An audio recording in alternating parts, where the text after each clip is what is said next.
All right. So, hi everybody. We're live. We're here. We are awake. I am glad to be awake today. I barely like this morning when I woke up. My you guys have known I've been having issues with my ear, and today I woke up and it woke me up. It was hurting so bad.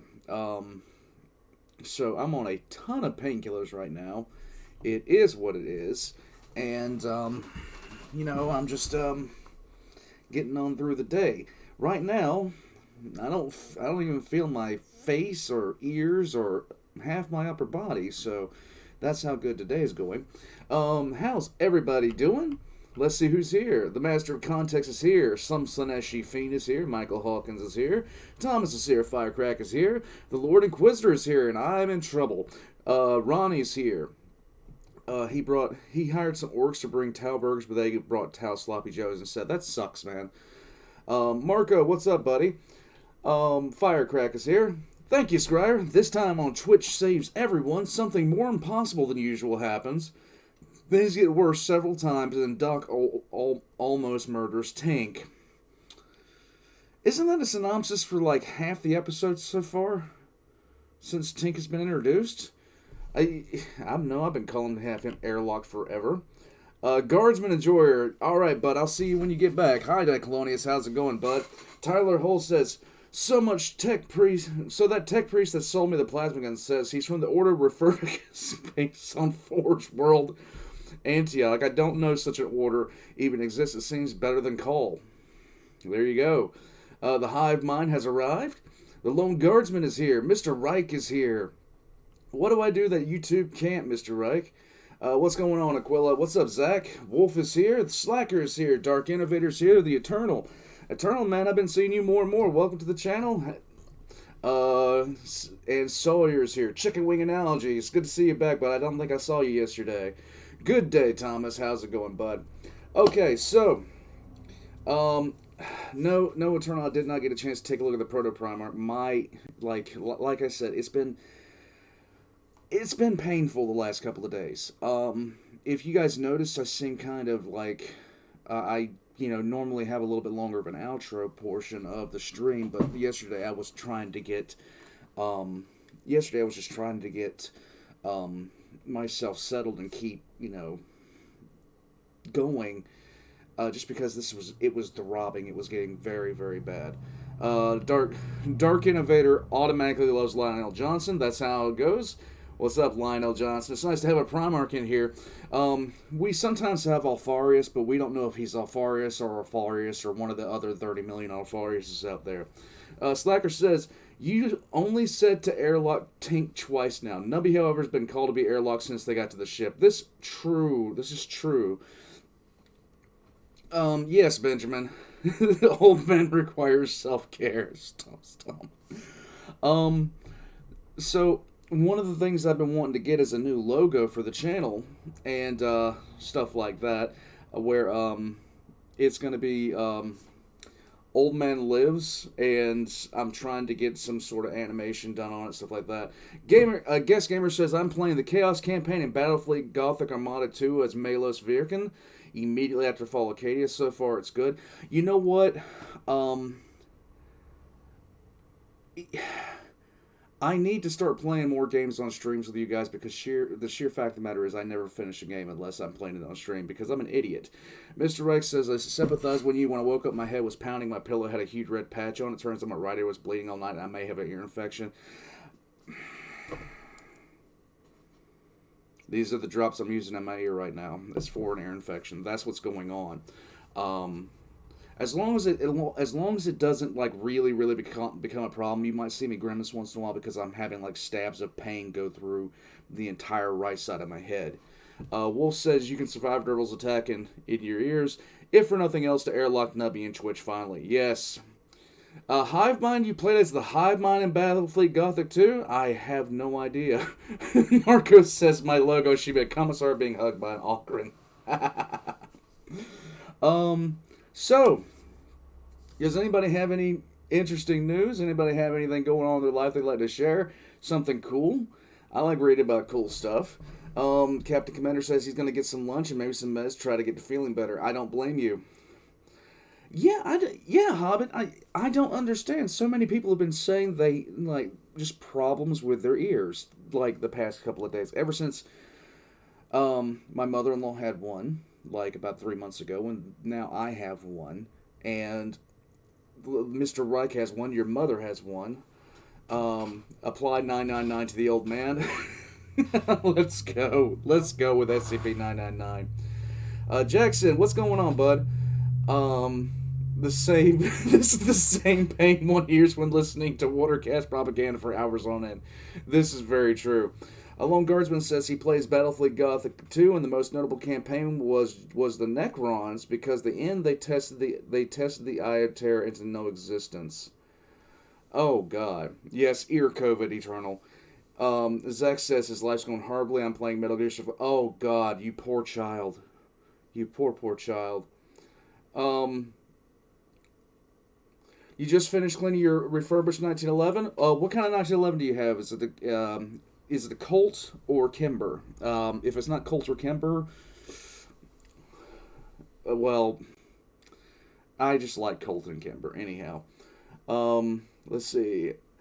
Darius, what's up, bud? Your hot water line ruptured in your kitchen sink, flooding your kitchen. Not exactly cool news. Oh my God, dude. I actually had my cold water line freeze over one day up here, and it was not fun. It took me 10 hours to fix because I had to dig up the line. I think I mentioned that on stream one time. You're getting over Botox injected into... Oh, good Lord, Jordan. Are you okay, bud? Firecrack says once he starts getting work and school projects, he's going to start some art projects. Love to see what you have. Have you put anything in the in the Discord, bud? I'd love to see what you got. Glade Freeze, what's up, buddy? You just got to college? Good. Glad to see you, bud. I'm glad to see you. Okay, so we have I entitled this parts 1 through question mark, and I'm going to be we'll just see how many episodes we can do, stuff like that before everything else. Chicken Wing Analogy says he watched the AGP anime opening. It's painfully funny. The same pain you got from the Farsight Enclave anime. Springfield XD40. Okay. It's made up of Remington, Sig, Colt, and Springfield. That's okay. Slacker, you should. You really should. Get with me. I'll work with you and see what, might be able to be, see if there's anything I can advise you on, stuff like that. Alright, so, let's go for as much as this will allow, guys. Let's have some fun today.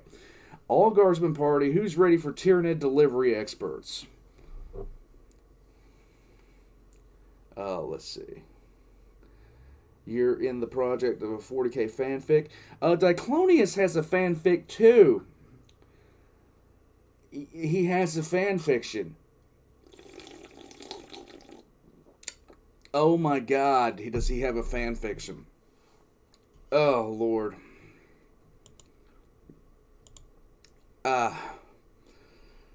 You say thanks to a combination from bronchitis and asthma, the nerves have been getting messed up for a year, getting better every day. There you go.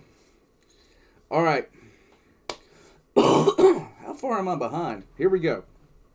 Tyranid delivery experts, part 1. The occurrence border took its time leaving the system. A whole day of it, in fact. There were 3 reasons for our lack of speed. Firstly, the tech priests Jim had duped were seriously hindering any pursuit. Secondly, our bloody escape from the station, and the news that we'd been the source of the psychic attack had really discouraged the few small independently owned ships that didn't rely on the Mechanicus to keep running. Finally, the locals' priorities had shifted drastically after a virulent fungal infection had started spreading through the station. Oof. Driving men insane with visions and melting through just about anything. Yay! Can't say they don't. We actually felt a little bad about the whole warp fungus thing. I don't. But it really wasn't our fault. and it seemed like they managed to get it contained before the stuff ate more than an eighth of the station. Anyway, Hannah had been looking into the stuff after the Marines had stumbled into it, and was pretty sure that it would die off, or at least lose its hallucinatory properties, without frequent exposure to the warp. Okay, now come on. That is a tourist attraction there. I'm just saying, take a walk through the wild side, tour our space station. So it would probably all work out in the end. And in the short term, it brought us a little more time to prepare for the upcoming weeks of warp travel. The last of our preparations were finished an hour before we were scheduled to re-enter the warp, and at Sarge's insistence, we all wandered down to our Geller Field adjacent quarters for a pre/post/whatever mission briefing. Tink and Damie were off on one side, enjoying their usual pastime of antagonizing each other. Okay, Mr. Wreck has officially won the chat so far. He says the occurrence border has the ship equivalent of an STD. And Sawyer, you figured out how to use all grain beer brewing, but I have no idea how to say that, or apparently another animal, due to the comparatively high amount of protein due to malted barley. Dude, that's awesome. I don't know anything about beer brewing, so this is... Why don't you do a YouTube channel about what you're discovering, dude? Why don't you do that? I'd be interested to see that. Thanks, Aquila. A nice tour of the Warp Fungus District. Complimentary blam at the end of the tour included? Yes. Yes. It comes with the cost of the trip. Thank you, Aquila. The subject this time was the Tau vids Tink had acquired, specifically the ones that had been based on our exploits on the buffer worlds, and were supposedly earning us all sorts of royalties. Amy was loudly explaining that they were stupid, heretical, and concrete proof of Tink's perversion. Yes. Tink was holding that all of this was untrue and that Amy was just jealous that she hadn't been included in the vids on account of being stuck on an island with a crazy Majos at the time. Definitely. Doc was slumped over the table in the middle of the room. The medic had been on duty for nearly 20 hours, and he'd been concussed and half crushed. And when he'd gotten back to the ship, he hadn't been allowed to take a break. He wound up spending another 20 hours hopped up on stims, helping get Gravis stowed away and treating all the armsmen who'd been injured during the defense of the ship. Doc was completely out of it, and Nubby had taken the opportunity to draw some comical facial hair on him. The little trooper was augmenting his doodles with a pyramid of furniture balanced on and around Doc, and was gleefully egging Tink and Amy on. Oh my god. Twitch had taped up what he claimed was the only accurate map of the occurrence border's tainted sections on one wall. I say claimed because none of us could read the damned thing, and looking at it for any length of time made our heads hurt. Twitch was alternately sticking pins in the map and talking to a servo skull with a det pack strapped to it. Supposedly, the Cogitator Adept was watching the skull's vid feed and answering Tink's questions via combead, but none of us could really be sure. Finally, Fumbles was sitting in a corner of the room, grimacing at a small Tau drone with a block of white material strapped to it. Fia was sitting on the far side of what was definitely a blast shield, excitedly taking notes. None of us really paid much attention to Sarge when he finally arrived, since Amy was chasing Tink around the furniture pile by that point, but that changed when Sarge dropped the large crate he was carrying with a hollow-sounding boom. Oh, this is fun. Nubby recognized the crate, sidled away an appreciable fraction of the speed of light, and Fumbles, who could taste the rage Nubby is gonna get airlocked. Boiling off Sarge, rather more literally vanished from sight. Before either of them could make their escape, Sarge barked an order at Twitch, who pressed a big red button on the wall marked Panic. As the exits sealed and a few dozen proximity mines activated, the foul-smelling blur that was Nubby changed direction and vanished through the only door left, which led to the bathroom. He locked the door behind him. Sarge ignored the bathroom door and the hard-to-look-at corner where Fumbles was whispering at Theo to shut up about amazing readings and hold still. He turned his attention on the rest of us, and with a horrible fixed grin, asked for a status report. Oh, Lord. When you know your NCO is pissed, your senior NCO is pissed and has every right to be, and they start grinning, it's not a good feeling. It's not a good feeling at all. It is just, you're screwed at that point. Twitch and Amy hesitantly reported that about half of the boarders trapped in the tainted areas had been killed, captured, or found dead. The rest had either holed up in areas too dangerous to pursue, disappeared into the rat's nest of corridors, or just outright vanished. Patrols and traps had been set to contain the demonic feeding frenzy that would occur in those areas when we entered the warp. Tink followed this up with a report on the generally good condition of the cells after the overhaul, and confirmation that everything was ready for entering the warp. Finally, Doc was poked with a stick until he gained enough consciousness to confirm that Gravis was still alive, and that the looted medical supplies would be enough to keep him that way for a few weeks. Nice. Sarge digested the 3 reports for a few seconds, and then poked Doc awake again. In an almost gentle voice, he asked the medic if he knew how Gravis's other half was doing, because Sister Valerie said she couldn't find the freezer crate with the Space Marine's legs anywhere. Oh, good Lord. Doc's tired brain kicked into overdrive and dredged up an image of a dented and bullet-pocked crate being pulled off him and tossed to the side. He swore, attempted to leap to his feet, and was buried as the pile of chairs around him collapsed. Tink, exhibiting all the tact and self-preservation instinct of a socially retarded lemming, burst into laughter. Sarge's attention immediately shifted to Tink. Uh-oh. He opened the crate he'd carried in, took out the manifest taped to its lid, and skipped down the section labeled Miscellaneous.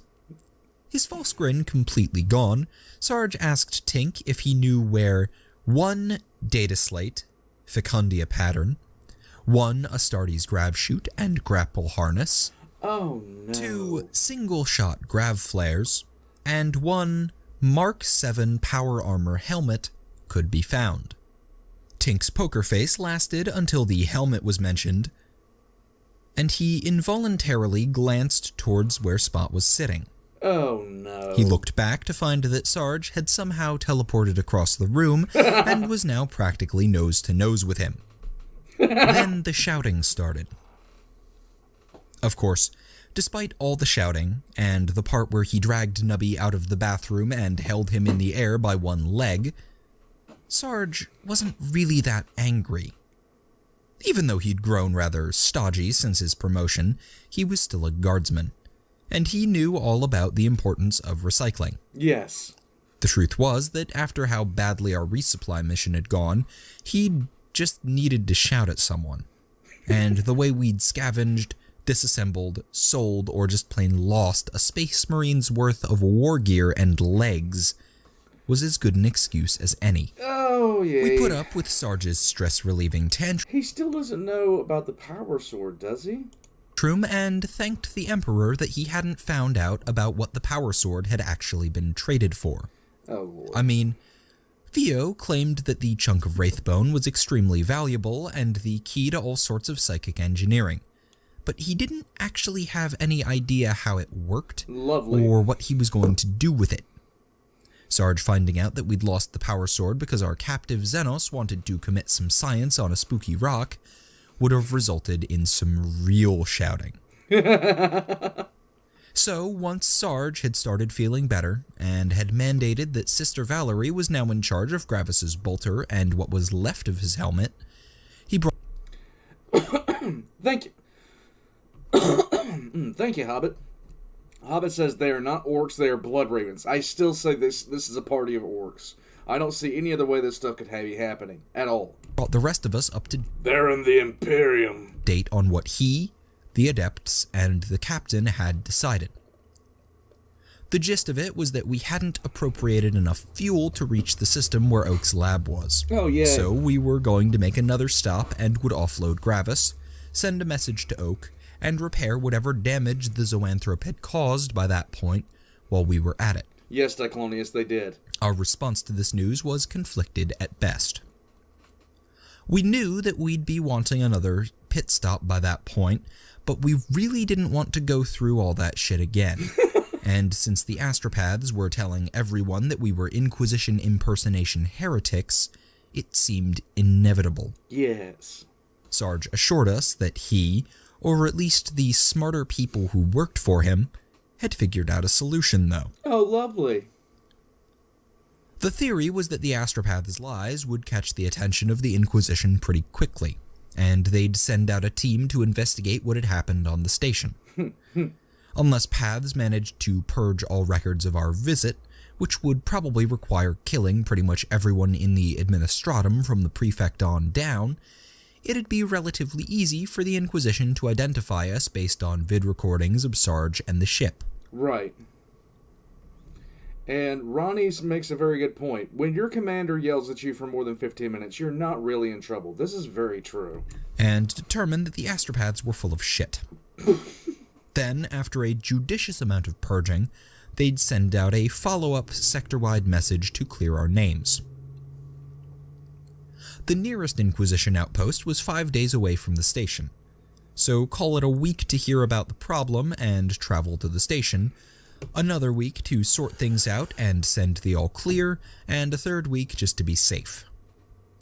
The captain had mapped a route that wouldn't be too far off course and would take us to a nice, developed Imperial system with an inquisitorial outpost of its own, just in case, in about 3 weeks. We'd de-warp really far out, so if the Zoanthrope did its head-explodey thing again, it probably wouldn't kill anyone, Advisable. and then discreetly venture into comm range of the planet to make sure everything was okay before attempting to dock. It was a nice, sensible plan. And all we had to do was keep the Zoanthrope contained and Gravis alive for 3 weeks of warp travel. Everyone, except Twitch, accepted that it was the best option available, and we all went off to make our last preparations. 2 hours later, the Geller field kicked into gear, the warp drive tore a bloody hole in the fabric of reality, and what we fervently hoped was our second-to-last warp journey with our stupid psychic bug began. All in all, taking everything into account, and relatively speaking, the trip went well. You know, by occurrence border standards.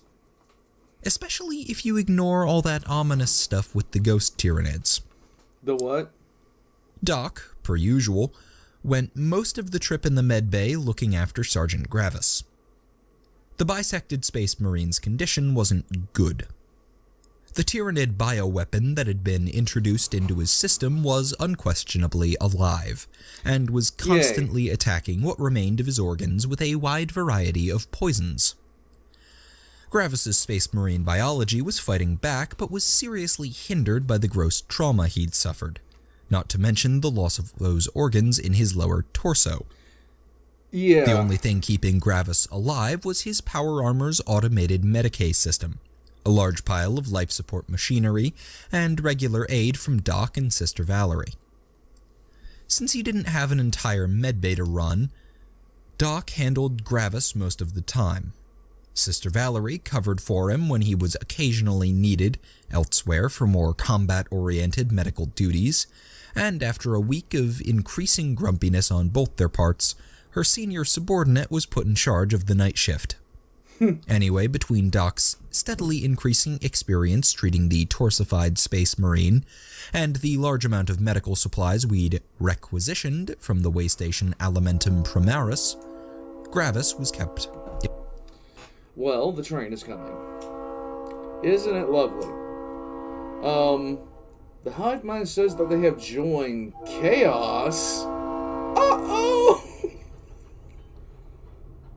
hit your refurbished X to send a refurbished nuke to refurbish the hive mind into something more appropriate. Train. It is a train. Yes. The train is coming. Here we go. If not stable, at least only gently teetering on the brink of death. Initially, that is. While Doc babysat Gravis, Sarge evaluated his performance during the supply run. He was reasonably happy with the way things had gone after everything had fallen apart, but it seemed to him that a real interrogator would have been able to keep things from spiraling out of control in the first place. Oof. He eventually came to the uncomfortable conclusion that his current social skills were rather lacking, and since the Emperor, or at least his Holy Inquisition, had dumped him into a role which required them, he was going to have to fix that. Oh, okay. With an incredible amount of reluctance, Sarge visited the Diplomacy Adept's quarters, and asked for a few lessons on the arcane arts of talking to people without shouting. The Diplomacy Adept found teaching Sarge to be rather difficult, mostly because our fearless leader was so set in his ways.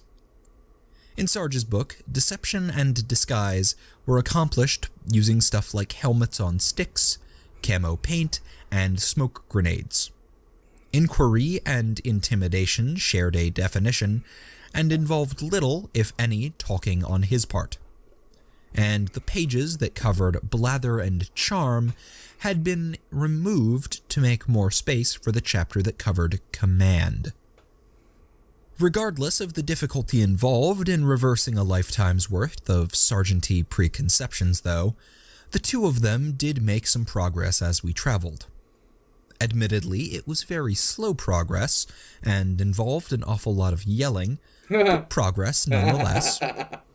For their part, Tink and his fellow xenoculturists made some progress of their own during the voyage. Good Lord. The wonder team of Theo, Jim, and Tink were in charge of zoanthrope containment, with occasional assistance from the xenologist adept and Hannah, if she was hiding from her problem-prone tech acolytes in the cells. I'd be hiding from Tank. After what Tank did with the Tau drone that he now has with the name of it, that was just disturbing. Thank you, Slacker. Fun fact about Resident Evil 2. The place you spend 80% of the game in was once a museum. It is now the Raccoon City Police Department. Really? When I play that, I'll actually have to sit there and take a look to see if there's any kind of like Easter eggs or anything like that. Thank you, Slacker. They'd refurbished everything in record time before we entered the warp, and afterwards things had gone surprisingly smoothly. Thanks to all of the parts Nubby had acquired, the psi suppressors, shielding, and warp shroud had all been repaired and improved to the point where they were very nearly within the minimum recommended strength for containing a Delta-level psyker during warp travel. Oh, lovely. And the stasis field was working perfectly for a change. Ah. All that had to be done in these cells was a bit of daily inspection and maintenance, which was always carried out quickly because the zoanthrope had acquired an unsettling presence ever since Sarge's partially slagged shield had gotten wrapped around its head. It was hard to shake the feeling that, despite the stasis field, the eyes under the metal were watching you. Lovely. Of course, the reduced maintenance requirements of the cell meant the nerds were able to spend time on other things. Other things in this instance translated to helping with important ship maintenance in Jim's case, and committing all sorts of tech heresy in Tink and Theo's. Of course. Actually, you couldn't call what Theo was doing tech heresy. It Yes, was I can. more a case of tech heathenism, him being a Xenocinol. He was quite fixated on a piece of wraithbone we'd acquired, and spent every scrap of his free time tinkering with it. Some days he'd be wiring it into every device in the cells, other times he had it mounted on a drone and trailing fumbles through the ship. And occasionally, he could be seen wandering around with the big white block strapped to his head like a demented hat. Tink's... This is what you traded a Space Marine's power sword for. This right here? That it was all very scientific, Jim and Hannah refrained from commenting, and the rest of us were just glad it kept the mouthy little Xenos busy. Tink, deprived of the helmet he was cannibalizing to upgrade Spot, and perhaps motivated by a sense of shame at his inappropriate behavior, not likely, dedicated his time to a more practical project: the damaged Emperor Scythe stealth shuttle. During our Zoanthrope acquiring trip, these ship's tech acolytes had finished defungusing it. But after that, it had just been left to sit in a shuttle bay on account of how it was completely non-functional. The fungus had eaten away a lot of armor and stealth materials, and had pretty much destroyed the landing gear. Oh, lovely. But the real problem was that a bunch of spores had gotten into the shuttle's circuitry. Some of the best piloting, navigation, and stealth control systems a Forge World could make had been reduced to hunks of corroded metal and silicon. That sucks. Jim and Hannah had declared the shuttle unfixable without the aid of a fully stocked manufactorum and access to the shuttle's blueprints. Tink, however, saw the shuttle as both a challenge and an opportunity, and had snuck a few parts of both Imperial and Xenos origin, which had nothing to do with the Psyker containment, onto the list he'd given Nubby. When he found out about the project, Sarge briefly considered yelling at Tink for scavenging more of our Emperor's Scythe stuff, but decided it did technically count as repairing the shuttle, and we were already up to our eyes in Xenotech heresy anyway. Yeah, pretty much. Also, there was a chance we'd get a work... You have a towel sitting in that you're using for, like, tech shit. At this point, you don't have any right to whine about any kind of tech heresy. I'm pretty sure it'd be the Mechanicus would send a Titan Legion to the occurrence border just to say they did it. Working stealth shuttle out of it. For their part, Jim and Hannah just ignored all mention of the shuttle and added its bay to the list of places their tech acolytes were not allowed to go. The rest of us didn't have any input on the subject because we were all either busy with Gravis or dealing with the increasing level of warp activity in the occurrence border's tainted areas. The initial high volume of anomalies and incursions had been expected. The things that usually discorporated after finding the tainted sections devoid of anything living had swarmed the trapped borders and grown strong. Several varieties of warp beasts, minor demons, reanimated corpses, and what Nubby would tell anyone who'd listen was a bloodthirster, despite its lack of height, axe, or wings, had tried to claw their way into the more habitable sections of the ship during the first few days of transit.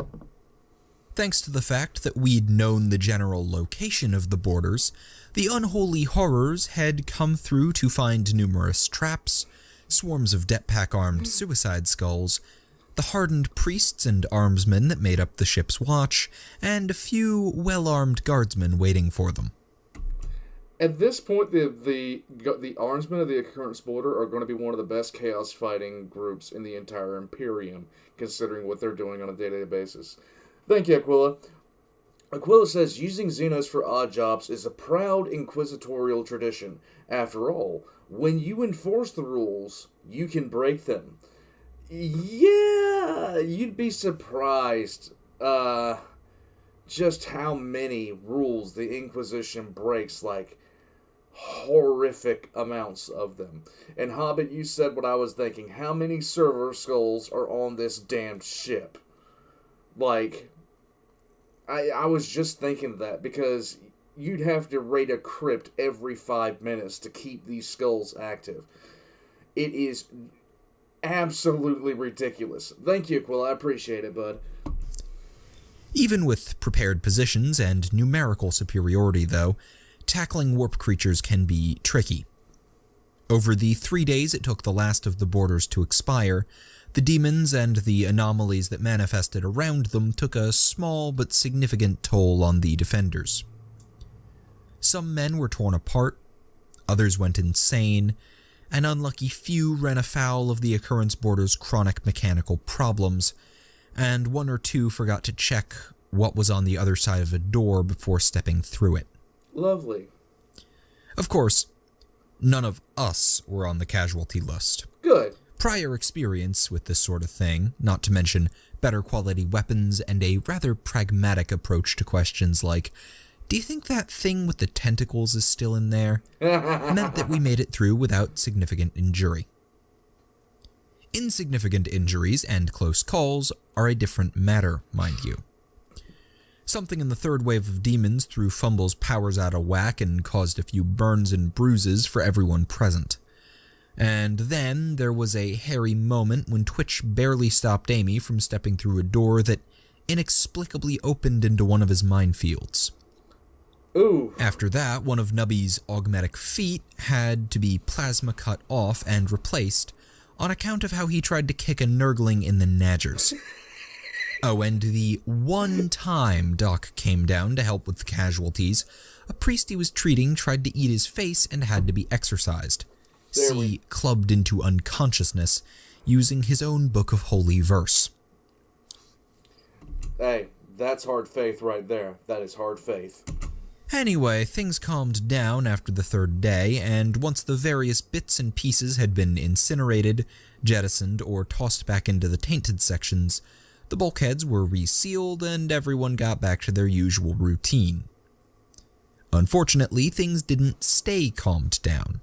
Of course. Over the next few days, reports started filtering in of creatures haunting the corridors near the tainted areas. This wasn't unusual in and of itself, since every time the navigator hit a bump in the warp, stuff would leak all over the ship, and there had just been a demonic incursion in the area to boot. But the witness reports were worrying. They matched the ones we'd received during our previous week of warp travel. Last time, Amy... Okay. Well, the Geller field is apparently working, but it's not working as well as we'd like it to. Things keep on coming. So, part 2. Everybody ready? Anybody need anything? Let's go. Twitch, Nubby, and Fumbles had tracked the problem down to an infestation of what had appeared to be Tyranids. It turned out that they weren't proper Nids, though. Really? Since shortly after they'd been killed, the bug's remains had started reforming in a distinctly warpy fashion. Really? And then they'd just sort of vanished when we'd finally de-warped. We decided that the whole thing had just been some sort of warp phenomena caused by the psychic containment in the cells failing, and the zoanthropes sort of passively screwing with reality. This explanation was ruined by the fact that despite the cells being all fixed up, the warpy Nids had come back.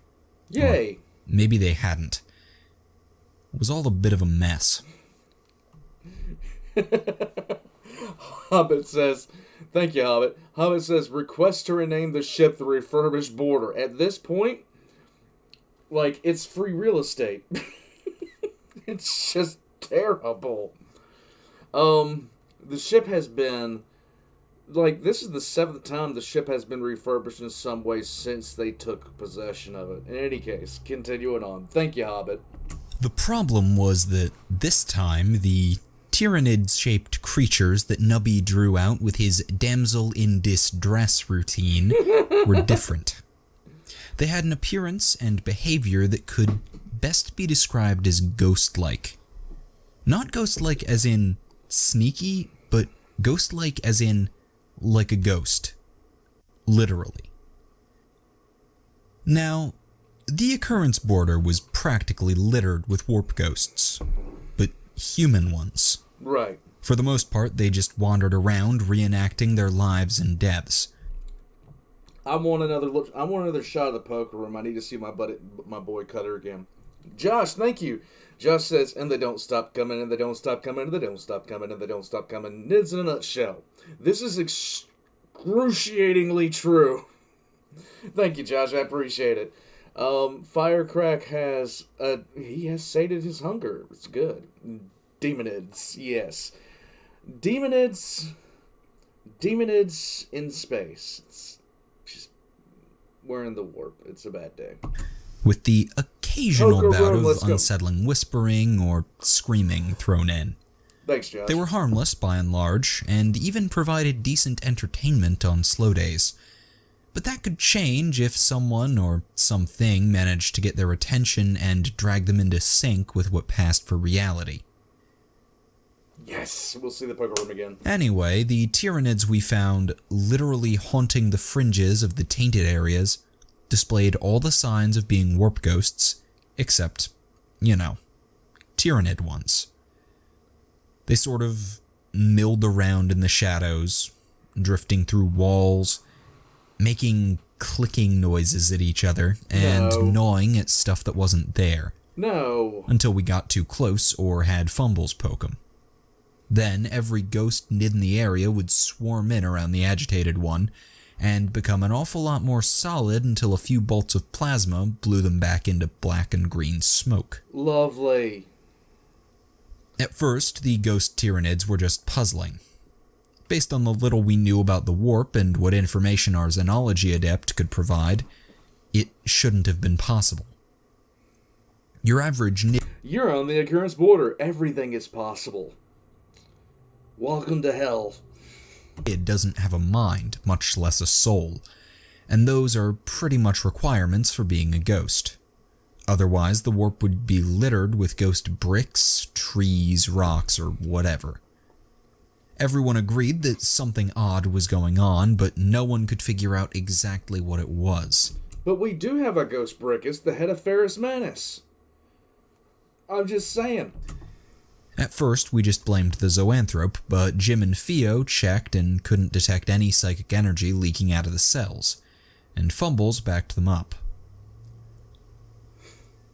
Other theories were raised, such as the ghost nids being a psychic projection based on the crew's collective unconscious fear of Tyranids, or them being the result of the hive mind reaching across the warp to smite us, or everything being caused by the ancient heathen insectoid idol stored in Cargo Bay E71/3, which had driven all who looked upon it insane.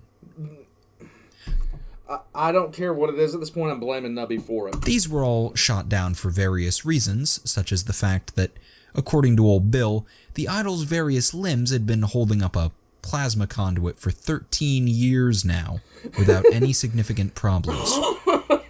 Twitch, of course, held fast to his theory that the Tyranids aboard the Hive ship, which had been sucked into the warp by the Scythe's vortex bomb, had made an alliance with the Demons of Chaos, and an unstoppable tide of demonids would rampage across the galaxy. Lovely. No one but Amy bothered to argue with him, and in the end, the rest of us just decided that the ghost nids were probably still somehow the zoanthrope's fault, despite all the evidence to the contrary. At least Twitch didn't say it was orcs. To return to the point, though, the ghost nids were puzzling at first. This wasn't because something happened which explained everything. It was because they quickly became far too serious a problem to waste time actually thinking about it. The number of ghost Tyranid sightings quickly rose, as did the number of attacks. We'd tried to nip the problem in the bud, of course. A busy 2 days had been spent antagonizing ethereal hormagaunts into solidity and then shooting them. Unfortunately, they didn't stay dead. Even when we got the Confessor himself to come down and wave his sensor around after we shot them. It'd take a few hours, but eventually a bug that Fumbles claimed was the same one would drift back into a spot where we'd killed it. Thank you, Josh. Josh says, I'm guessing a GSC made that idol. Okay, my brain isn't working right today, guys. What is a GSC? I am probably going to kick myself in the ass for not knowing. Hey, the Burb has arrived. X's to say hey to Burb. And resume its seemingly random so let me know wandering. what a GSC is. An expedition into the tainted areas to see where they were coming from was proposed, but after some careful thought, we decided that we didn't actually want to die horribly in a twisted nightmare of non-Euclidean geometry and bug-shaped warp monstrosities. this would be We a good might have idea. really considered it if the ghost Tyranids had seemed interested in launching attacks on the rest of the ship. But as far as we could tell, they were content to just sort of hang out. Over time, the steadily increasing number of ghost bugs would result in them wandering deeper into the ship, but otherwise they just stayed put unless someone got near them. Lacking any viable solution, or the motivation to take a real risk to find one, the captain agreed with our decision to just set up a kill zone around the tainted areas and contain the apathetic ghost Tyranid menace.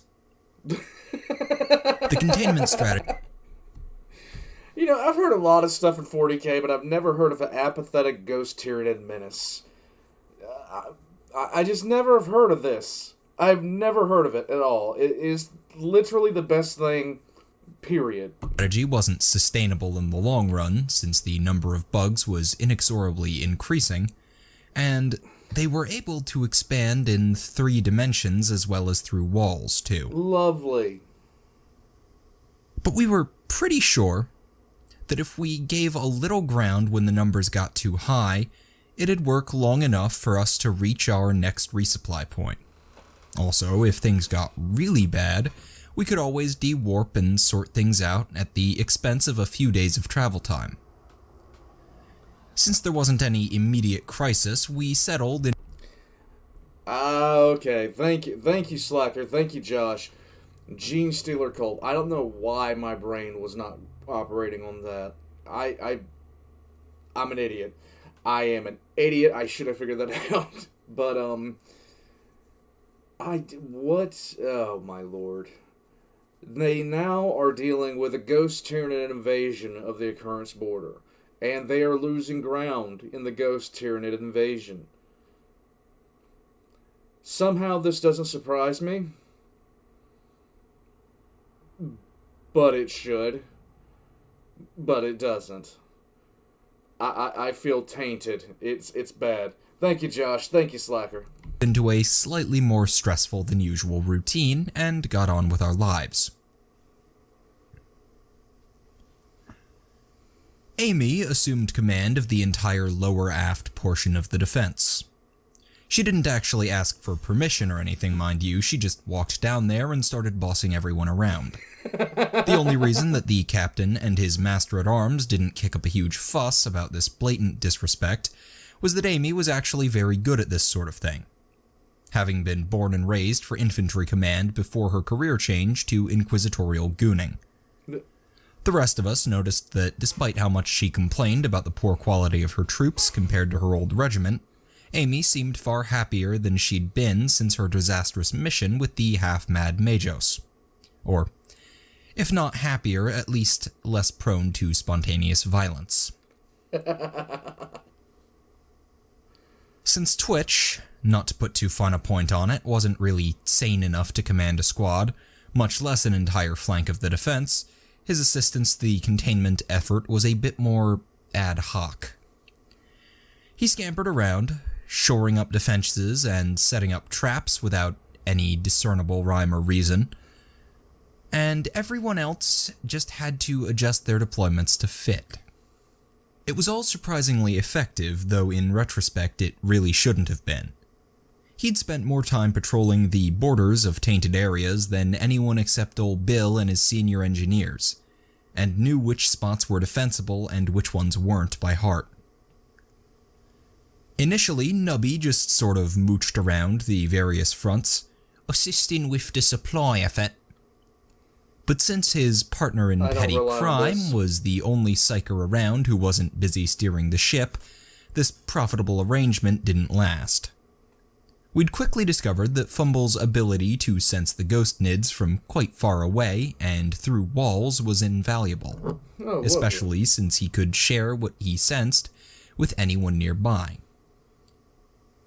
He was constantly in demand as a spotter, and Nubby was dragged along to act as backup and moral support. Thank you, Chazzy boy. Chazzy says, just popping in to watch for a bit before work. You're doing the Emperor's work, sir. I wish you the best in your endeavors. We're trying to do the Emperor's work here, but for some strange reason we have Tyranid ghost demons. That just sounds wrong. It just sounds completely and totally wrong. Oh, and Burb, if you guys didn't know, thank you, Chazzy. I really do appreciate it, bud. Burb is sending me a model, and once it gets here, I'm going to be putting it on a shelf. He is sending a model to someone else to paint it, and when they get done painting it, it's going to be sent over here, and it's going to be right over here, and it's actually in the likeness of the Hospitaller, and the Hospitaller is looking forward to seeing herself committed in sculpture. But, yeah, it's... Ronnie, you can always blame Strider. You can always blame the Tau. Mr. Ray says, how hard would it be for a non-astropathic psyker to make an astropathic message? All psychers can attempt, if they have no experience trying to cast their minds that far, they, of course wouldn't be able to. But, they could attempt to communicate psychically, but the thing about astropaths is they are trained to send and receive images. Astropaths don't speak to each other. I mean, there is no speech involved in that. And it's mainly a sequence of images that all astropaths have a communal understanding of to communicate various things. Burp says, once I get the Hospitaler's position and get her right here, she can always judge me for not watching my blood pressure. Isn't the astropathic message just the warp equivalent of screaming really, really loud? Yes and no. Yes and no. Alright, continuing on. As has been mentioned, the rest of us had other things to do, and the Ghost Nid situation really didn't change that. I mean, if you stop work every time an army of warp-spawned insectoid spirits lays siege to your ship, you'll never get anything done. Yeah, come on, it happens every day. So we all just sort of muddled along, trying to hold everything together, as the trip continued and things got progressively worse. In the case of Doc's treatment of Sergeant Gravis, got progressively worse is a perfect summary.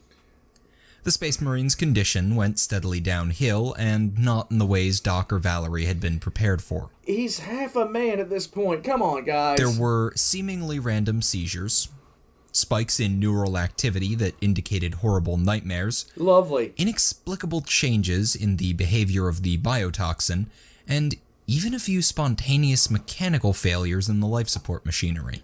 Oh, nice. It got to the point where Gravis watching was a 24-hour, no distractions duty, because the second he was left alone, something would invariably go wrong.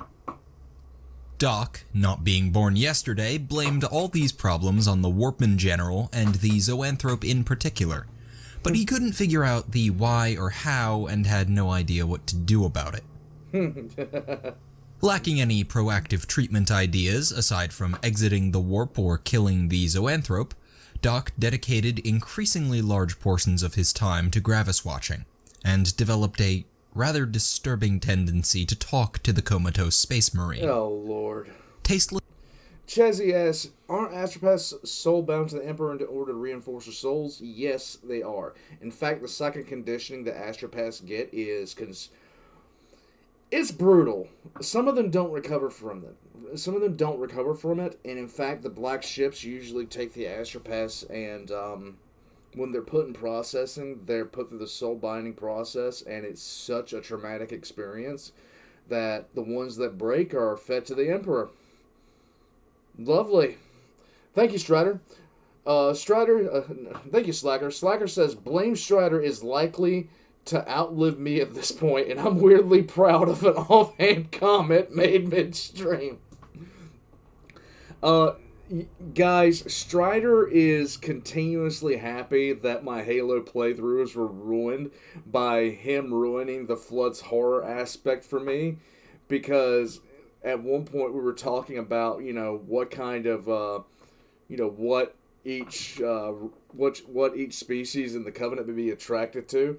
And, we were like, abs, ass, and then he was like, the flood likes feet. And that just ruined it because then it became a whole feet pick joke. But thank you, Slacker. And yes, Blame Strider is going to outlive us all. In fact, I'm pretty sure it's going to be etched into the surface of Venus to remain there forevermore. And when this current civilization falls, and in 20,000 years humanity takes to the stars again, they're going to take a look down at Venus and see Blame Strider and picture Strider as a malevolent deity of mischief and, like, pain. Oh, Aquila, why? Aquila said, would that make them foot fungus? Oh my god. Mr. Reich says, Chapter Master when receiving. Gravis, you're half the man you used to be. Mr. Reich says, kill me. Alright, X in the chat to note, Mr. Reich. WikiFeet is actually a thing, Burb, and it is so disturbing. Thank you, Slacker. That was a bad tangent to go down. I'm gonna cleanse my soul. List jokes about Valerie getting jealous aside, we began to worry about him. But we were getting near the end of the trip by the time things got really worrying, and he seemed to recover a bit after his theory about the zoanthrope being the cause was confirmed. Actually, it wasn't just Doc's theory that was proven. Our suspicions about there being a link between the ghost nids and the zoanthrope. Okay, Josh, that was cursed. Thank you, but you're cursed. Josh says, I bet the Flood's favorite restaurant is Burger King.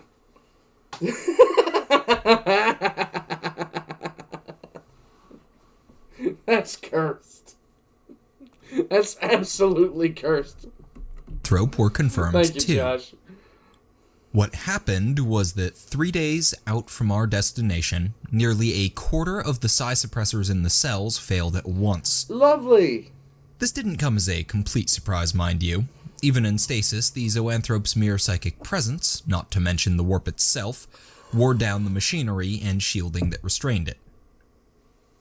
Tink, Theo, and Jim had been dedicating more and more of their time to inspections and maintenance.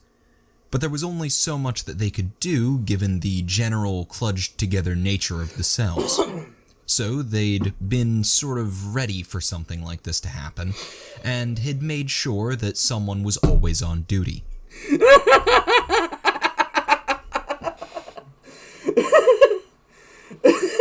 Chelsea Boy says the Flood slide into BK's DM for some feet pics and lettuce.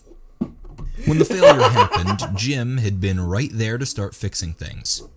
And both Theo and Tink had arrived within minutes to help. Sarge showed up too, but he didn't really help in any meaningful way. He just really wanted an excuse to ditch the horrible, self-inflicted purgatory of his diplomacy lessons. Anyway, during the 15 or so minutes of reduced psi suppression on the zoanthrope, the following happened. The spawn rate of ghost nids drastically increased. A few higher life forms started appearing. The entire swarm began acting more in touch with reality and became significantly harder to kill. Oh my god. All sorts of warp phenomena occurred throughout the ship. Lovely. The temperature on the main atmospheric regulator got stuck at 7 degrees. This was probably unrelated, but by then we were blaming everything on the damned bug. Blame everything on Fumbles Nubby, suffered some sort of combination hallucinatory and convulsive episode, and wound up clawing at his face and breaking his goggles. The navigator sent us a very angry note about the importance of not distracting him while steering. Sergeant Gravis caught fire. What? Again. What? So yeah. It was a pretty unpleasant experience, I don't especially since it was actually a minor failure compared to some of the stuff that had broken during our last trip, and therefore raised all sorts of questions about the zoanthrope's powers. Not that we had much time for pondering, though, because the following 3 days were absolutely exhausting. Most of the problems caused by the failure were dealt with immediately. The suppressors were repaired without the zoanthrope breaking out of stasis and trying to kill everyone. Good. Doc actually had a fire extinguisher ready to put Gravis out before the Eldritch Flames did any real damage, and handled everything else that went spontaneously wrong during the brief loss of suppression. Nubby managed to restrain fumbles before he clawed out his own eyes, got the psyker to safety, and was even able to scrounge up another pair of extra-large welding goggles, which may or may not have had "Bills, do not steal" written on them. Lovely. Lastly, thanks to a general retreat order by Amy and the captain, plus Twitch's suspiciously well-placed fallback points, relatively few men died to the temporarily empowered ghost nids. Unfortunately, even though the ghost nids lost focus and weakened again after the psi suppressors were back online, the increase in their numbers was permanent. Containment became significantly more difficult, especially since in some places, the defenses had been pushed back to rooms that old Bill said were important to the running of the ship. It wasn't a good situation, but then again, it could have been worse. Yes. Both ammo and food were plentiful. It wasn't snowing or raining, aside from the occasional drizzle of supernatural blood, and there weren't any commissars. On the official Imperial Guard scale of horrible meat grinder defenses, it was about a 3. Of course, anything that even shows up on that scale isn't something you want to deal with while traveling through the warp. Yes. The question of whether to... Yes, I doubt that's something you really want to deal with when you're traveling to the warp at all. Anything like that just seems like a massive fuck no in my opinion. You have to rush and find a... You have to rush and you have to find a... Okay, good. Alright. So, Eldritch Flames do not go out with normal extinguishers. No, they typically don't. It typically takes some time. BGCV... Hey, man, how's it going? Mr. Reich says, they are both the final creations of their galaxies and precursor civilizations. Yes. Alright, so... Part 3. Let's go. To just de-warp in the middle of space and try and sort everything out was raised again. But since we were so close to our destination, Sarge and the captain decided we should tough it out. Mm-hmm. The rest of us reluctantly agreed and put everything we could into holding out 3 more days. Reinforcements were mustered from the crew. Those wounded who could still fight were put back on the line, including a rather shaken Fumbles, and our fearless leader, oh so regretfully, abandoned the last of his diplomacy classes to personally take over the nastiest piece of the line. I'm sure he's crying about it. Finally, Tink and Theo were told that regardless of how creepy being around the zoanthrope was, and how important they felt their pet projects were, they now lived in the cells. Lovely. And horrible things would happen to their vids if another mechanical failure occurred. They took their anime It was a hostage. hectic, terrifying, and heroism-filled 3 days, which really reminded us of all our time in the Guard, though with less indiscriminate shelling and a rather inferior brand of trenchmates. All right, Jordan, Not you that have a the nice day, Armsmen bud. of the Occurrence Border weren't good fighters, they just weren't Guardsmen. Anyway, complaints about troop quality aside, we managed to hold out without any more complete disasters. There were a few tense moments, such as when Tink got as far as reporting that a cascading suppression failure was imminent before he figured out how to use his plasma gun as a backup battery. We would have congratulated him on his ingenuity, but it took him about half an hour to remember to tell us that things had been stabilized and we weren't about to die. Another bad spot was when Sarge finally Chaz, you have a abandoned nice the day, bud. forward power management, water purification, and toothpaste distribution room, only to have something break in it 5 minutes after he left. It took a 3-hour counteroffensive, spearheaded by all of us except Amy, to get old Bill up there to fix the thing that had gotten stuck in the what's-it. In the end, though, we made it. A few hours before our original scheduled dewarp time, but not a second too soon. We arrived in that bastion of Imperial civilization widely known as that system with 2 planets and an Inquisition base that's pretty much on the way. No, not that one. The one with the blue star. Okay. As the occurrence boarder left the warp, the massive swarm of ghostly Tyranids just faded away. Yay. It was actually sort of awkward for those of us on the line, and sheer paranoia kept everyone at their posts for nearly an hour before victory was declared, and we all went off to get some sleep. The only people left awake were those who'd been augmented past the need for the pathetic meatbag concept of sleep, and those poor bastards in charge. Sarge hiked his way up to the bridge to verify that we were in the correct system, and that no stellar disasters, Xenos invasions, or heretical uprisings were occurring in it. Given their track send record. a message to the Inquisition base. Unfortunately, that last part proved unexpectedly difficult. Due to our recent problem with head-exploding waves of psychic energy, Yes. we came out of the warp way on the edge of the system.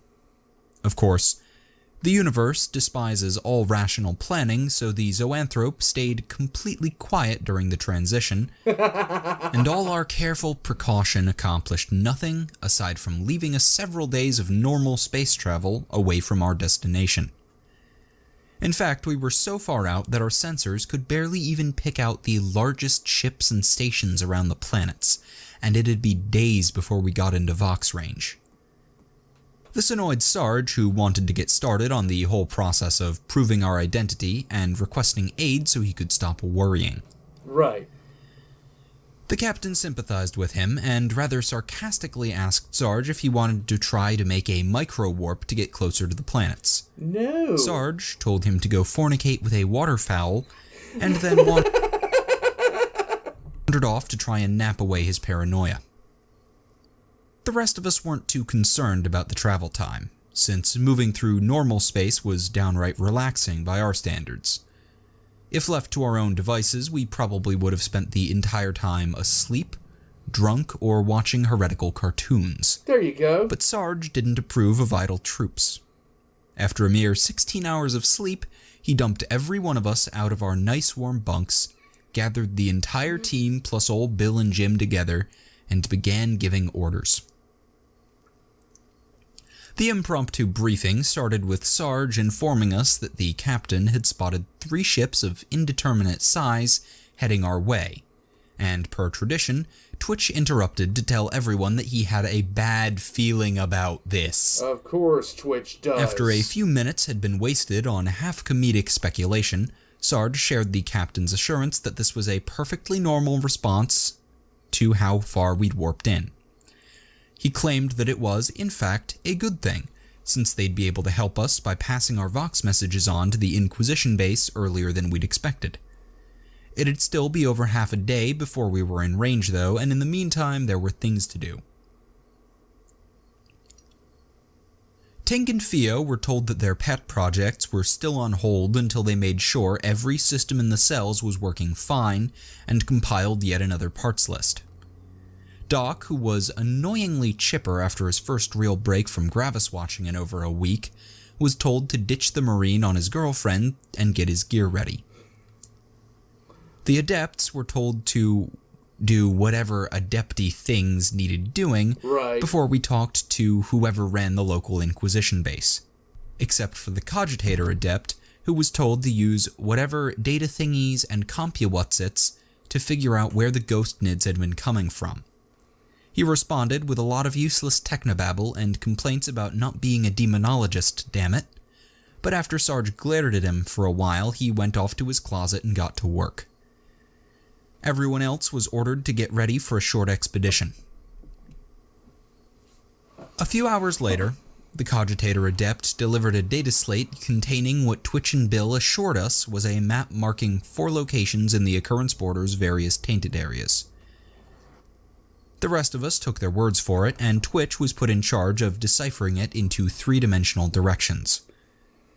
Sarge chose the location in the lower aft tainted section as our first target, on account of how it was near the other thing he wanted to sort out with the expedition, and we set out with old Bill and his gaggle of I have no idea what they're doing right now. engineers and tech acolytes in tow.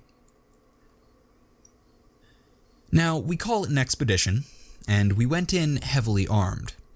But outside the warp the tainted areas weren't that dangerous. Yes, they were still contaminated with warp energy, which manifested as all sorts of phenomena, but they were generally minor things like whispers, winds, flashes of movement, and the non-insectoid variety of ghost. The crutoids and other vermin which wandered into the area and wound up horribly mutilated and occasionally possessed were only a minor inconvenience, and avoiding mechanical hazards and the occasional persistent anomaly such as the time loop on subdeck U3, the room stuck at 5 degrees Kelvin, the time loop on subdeck U3, the perpetually bouncing ball, and the time loop on subdeck U3. We reached the area that the Cogitator Adept had calculated as the center of the Ghost-Nid infestation without any incidents more serious than a tech acolyte getting slightly electrocuted and Nubby getting stuck during an attempt to bypass a leaking plasma conduit via airshaft. Unfortunately, when we got there, we didn't find any demonic portals, eldritch devices, Tyranid hives, or anything else we could cover with det packs. All we found at the geographic center of the Ghost-Nid infestation was a few empty rooms and corridors. We had Fumbles take a look around just in case, but while he claimed the area were slightly more tainted than its surroundings, it seemed to him that it was likely just the side effect of being filled with Ghost-Nids for longer. We debated exploding the entire area just on the off chance it could accomplish something, but old Bill asked us not to. So, lacking anything productive to do, we headed down to Cargo Bay E71/3, home of a few dozen plasma conduits and an insanity-inducing ancient heathen insectoid idol that had been repurposed as an architectural support. Refurbished artwork is refurbished. Yeah, the System Defense Force would probably be looking at this thing like it's a space Hulk, because it probably looks like a fucking space Hulk, just to be honest with you. It has the countenance of a brick, just like Ferrus Manus. Thank you, Aquila. If the Occurrence Border engines ever fail, it can easily become an Inquisition training station, considering the ship has something for every order. This is extremely true. All they need to do is just sit there and park it somewhere and let people come on board and try to figure out what in the hell is going on with this place. They can even send the Ecclesiarchy, too.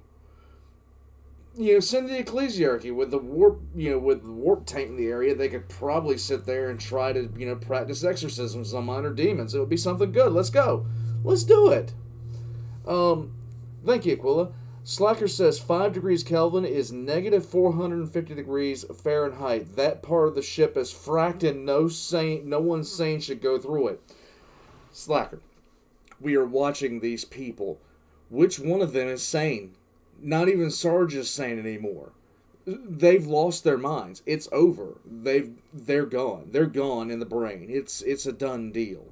And we all are suffering. Remy says exploding entire areas just to be safe. They're thinking like Inquisitors now. Yes, they are. Jesus. Negative 450 degrees Fahrenheit. Oh, God. When this started, if you guys remember when this started, we were sitting there thinking, oh, wow, they're dealing with cultists. This is so, oh, man, what are they going to do? Blah, blah, blah, this. Oh, no, there's a tentacle coming out of a wall. And now it's just like, we don't even flinch when we hear about ghost Tyranid demon armies. It really has come a long way, hasn't it, guys? Thank you, Slacker. Thank you, Aquila.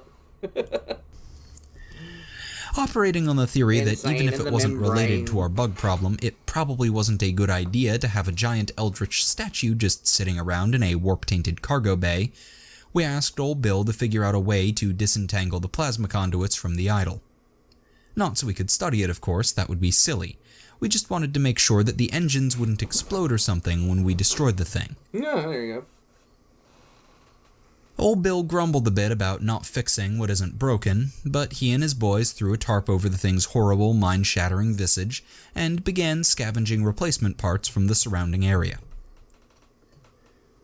A few hours later, various plasma conduits, pipes, and wires were being supported by a haphazard network of metal bands, clamps, crates of expired food, and 3 of the room's grav plates fastened to the ceiling. Lovely.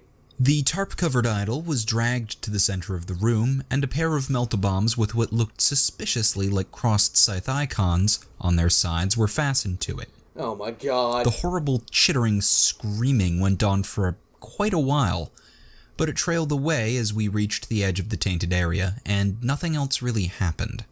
Well, aside from an 11% drop in the efficiency of Engine 6 and half of the aft sensors overloading. Old Bill said he told us so. By the time we got back from our expedition, the distance between us and the 3 approaching ships had closed to the bare edge of our Vox system's broadcast range. Now that they were closer, our sensors had identified the ships as a Navy frigate and a pair of smaller SDF ships. So Sarge, the captain, and the adepts decided not to mess around with subtlety and announce our identity and intentions off the bat. Good idea. Remembering his recent lessons on the importance of stance, dress, and overall first impressions, Sarge scrounged together a replacement for the inquisitorial costume and evil goon uniform which had been rather gleefully abandoned in a men's room garbage bin. After he'd more or less ripped Doc's evil goon uniform in half during his attempts to make it fit, he settled for wearing one of the captain's spare uniforms and hung his interrogator's rosette in clear view. There you go. Suitably Good outfitted, man. Sarge then spent nearly 2 hours with the old diplomacy adept, recording a 2-minute vid which primarily consisted of his name and rank, a request that his message be forwarded to the local Inquisition base, and the digital authorization code from his rosette. This arduous task completed, he joined the rest of us for a few games of cards while the message crawled across the system at the annoyingly slow speed of light. Annoyingly slow. 4 guys. hours and several thrones lost to Nubby and fumbles later, it occurred to us that we really should have gotten a response by then. Yeah. And we all trooped up to the bridge to see if something interesting. Guys, it's actually amazing when you consider how far apart the planets are in all reality. When we do go to Mars, to say hello and somebody to say hello back is going to take 20 minutes. That's how far distant it is. It's ridiculous. Interesting had happened. We arrived just in time to hear one of the sensor techs report that all 3 approaching ships had increased their acceleration. Oh, lovely. And 4 more had left orbit. Uh-oh. Twitch informed everyone that he had a really bad feeling about this. Now I do. Over the next few hours, the vid was resent multiple times. Oh, no. A request for confirmation of receipt was added. An audio-only version was sent, and some tech acolytes were sent out in a shuttle to check that our Vox system was actually sending and receiving correctly. All this effort accomplished absolutely jack shit, aside from increasing the acceleration of the approaching ships even further, and raising the local paranoia level to amazing heights. Oh, yes. An emergency meeting of everyone who could contribute to a serious conversation on our options was called, and the rest of us invited ourselves along anyway. There was some initial complaining by Jim, the adepts, and other such stuffy people about how the whole meeting was pointless, since no one actually knew anything useful about the situation. Oh. So all that anyone could do was make wild guesses based on hearsay and unsupported speculation. Okay, so you just got into the system, nobody's talking to you, and they're increasing speed to get to you faster. Either one or two things is happening. Everybody's comms are down, or shit's about to get real. You're close to the Manivel point for the warp. In fact, you're probably still beyond it. Getting the fuck out is a very high priority right now. That sounded fine to us because it was how we made most of our decisions, and everything typically worked out, so we ignored their whining. The initial topic of conversation was just what in the Emperor's name was going on, and if there was any chance we could sort it out. No. All theories stating that the approaching ships were friendly, and there was just some sort of inexplicable reason why they just couldn't talk to us, were immediately thrown out on the grounds that the universe didn't work that way. Exactly. Twitch's theory that the local naval forces had been taken over by an advanced force of demonids or possibly commandos was dismissed for similar reasons. The general consensus we arrived at was that the locals were following the astropathic kill order that had been sent out by the insane choirmaster, Lovely. which had probably included something like disregard any messages they send, especially ones containing inquisitorial authorization codes. This raised a bunch of new questions, though. The primary one being, why hadn't the Inquisition rescinded that order yet? Right. Since it was unimaginable that the Inquisition hadn't noticed a sector-wide astropathic message to kill someone, much less a whole ship of people who were in their records as inquisitorial agents, we felt that an investigation into the incident on the station had been at least started. There was, of course, the remote possibility that whoever they'd sent to investigate had completely botched things and either swallowed the choirmaster's obvious lies or been offed by the locals. But that seemed unlikely. Despite our personal experiences, the Inquisition on the whole is rather notorious for its incredulity and competence. Doc suggested that the investigator's ship could have been lost in the warp, or that other... They're saying that. They're the ones saying that. That's really surprising. warp travel-related shenanigans had occurred, such as our own warp journey taking only a few hours of real time as opposed to the 3 weeks we'd experience. The captain shot down that last explanation, claiming to be absolutely certain for some technical reason that 3.5 weeks of real time had passed, but allowed that Doc had a point about the dangers of warp travel delaying the investigation. The diplomacy adept also raised a valid point, which was that, given the time it would take to investigate the station and our direct route, no inquisitorial couriers would have reached the system before us. This meant that any "no, these astropath exploding people are not heretics, don't kill them" order from the Inquisition would have been sent out via astropath, so there was a very real possibility that a few things got lost in translation. Most likely. For instance, the no, not, and don't. Right. Arnuk says, superluminal communication, the Einstein-Rosen bridge. There's another thing, like, people are talking about stuff, and I have heard of the Rosen bridge, I just don't have the proper context to put it in. It's probably something that I knew a while ago, but I'm going senile. So it's a thing, you know. I'm losing hair, I'm losing memories. It is what it is, guys. I do my best. Mr. Reich says it looks like the ship is infested. It probably looks like the ship is infested with Tyranids. I wouldn't be surprised. Looks at Inquisitor head smash. Yeah, competence. Thank you, Arnux. Jonathan, we are on the end of part 3. Oh yeah. AKA wormholes. Yes, Sotha.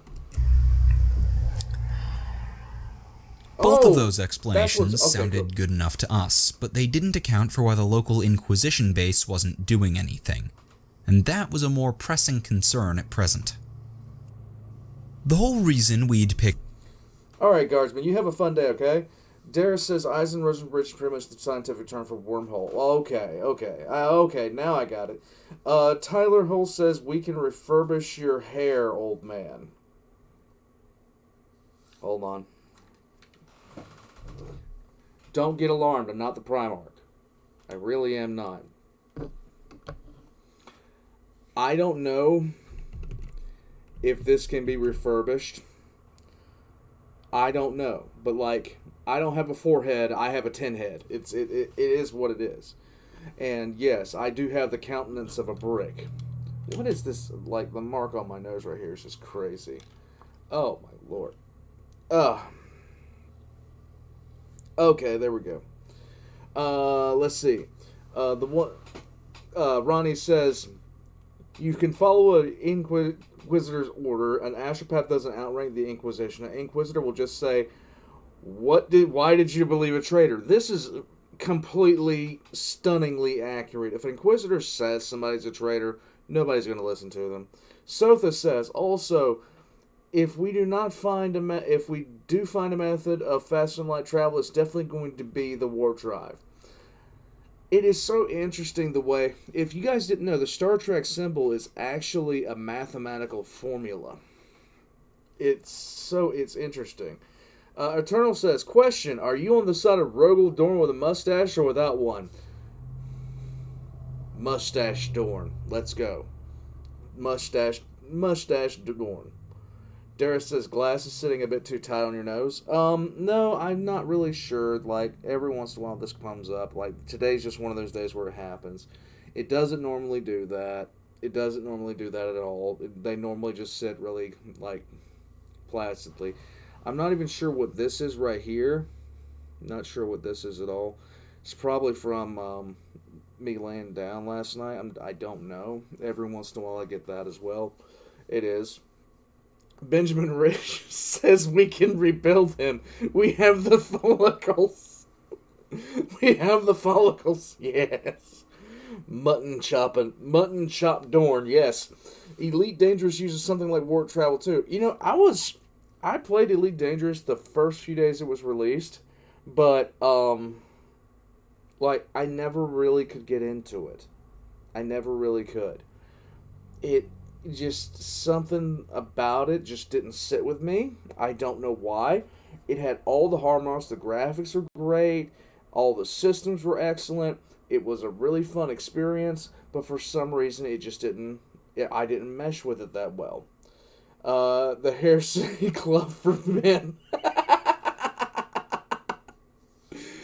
Oh yeah.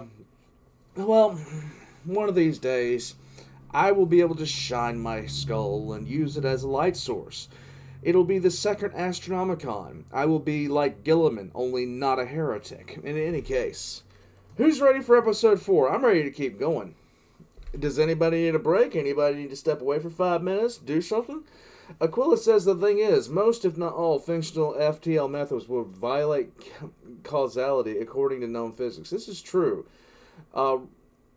Ronnie says, if Mortarian wasn't a crybaby, he would be my favorite primer because he uses artillery as a main combat style. Yeah, like the Death Guard, I like their style of combat. In fact, it's what I employ in most Total War games. Marco says, you need friends to play Elite Dangerous, otherwise just Space Truck Simulator. Firecrack says he's going to head out, shift's going to start soon.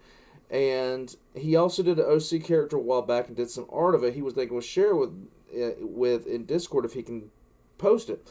There is spots in Discord for that, or if you'd like to send it to me, just send it to me via Discord. I'll take a look at it, no problem. I'd like it, actually.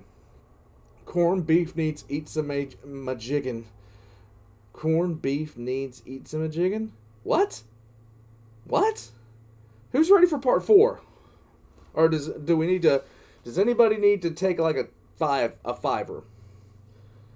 That's the reason I kind of took off the headphones. I'd like to, yeah, I'm going to go ahead and say it. I'm going to stand up for a little bit and I'll be back at 33 and I'll see you guys then. I just need to take a couple of seconds to let this thing stop. So, yeah, I'll be back at 33, guys. Take a short break. I'll refill my drink while I'm out, too. It's good stuff.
shit.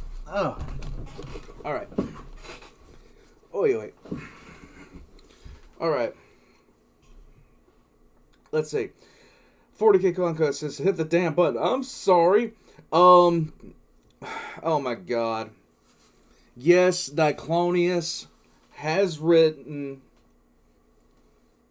one of the most heretical things I've ever seen.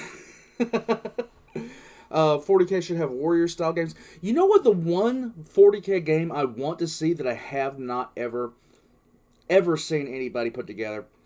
I'd love to see a 40K survival-style game. I'd love to see that. Some sort of sim where you can play a survival-style game. Firecrack, you have a great day, bud. Alright, so we're about a minute out from starting again. You're going to take a nap after the stream. You feel like you still have a head cold. You know what? Anytime I have a head cold, anytime I have something like that, the one thing I always get is like the old style chicken noodle soup from Campbell's. I don't know why. I have to have it. It's like a kid's need to have that kind of stuff. It is.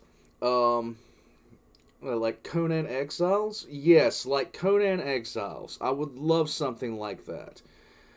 What the hell did Diclonius write?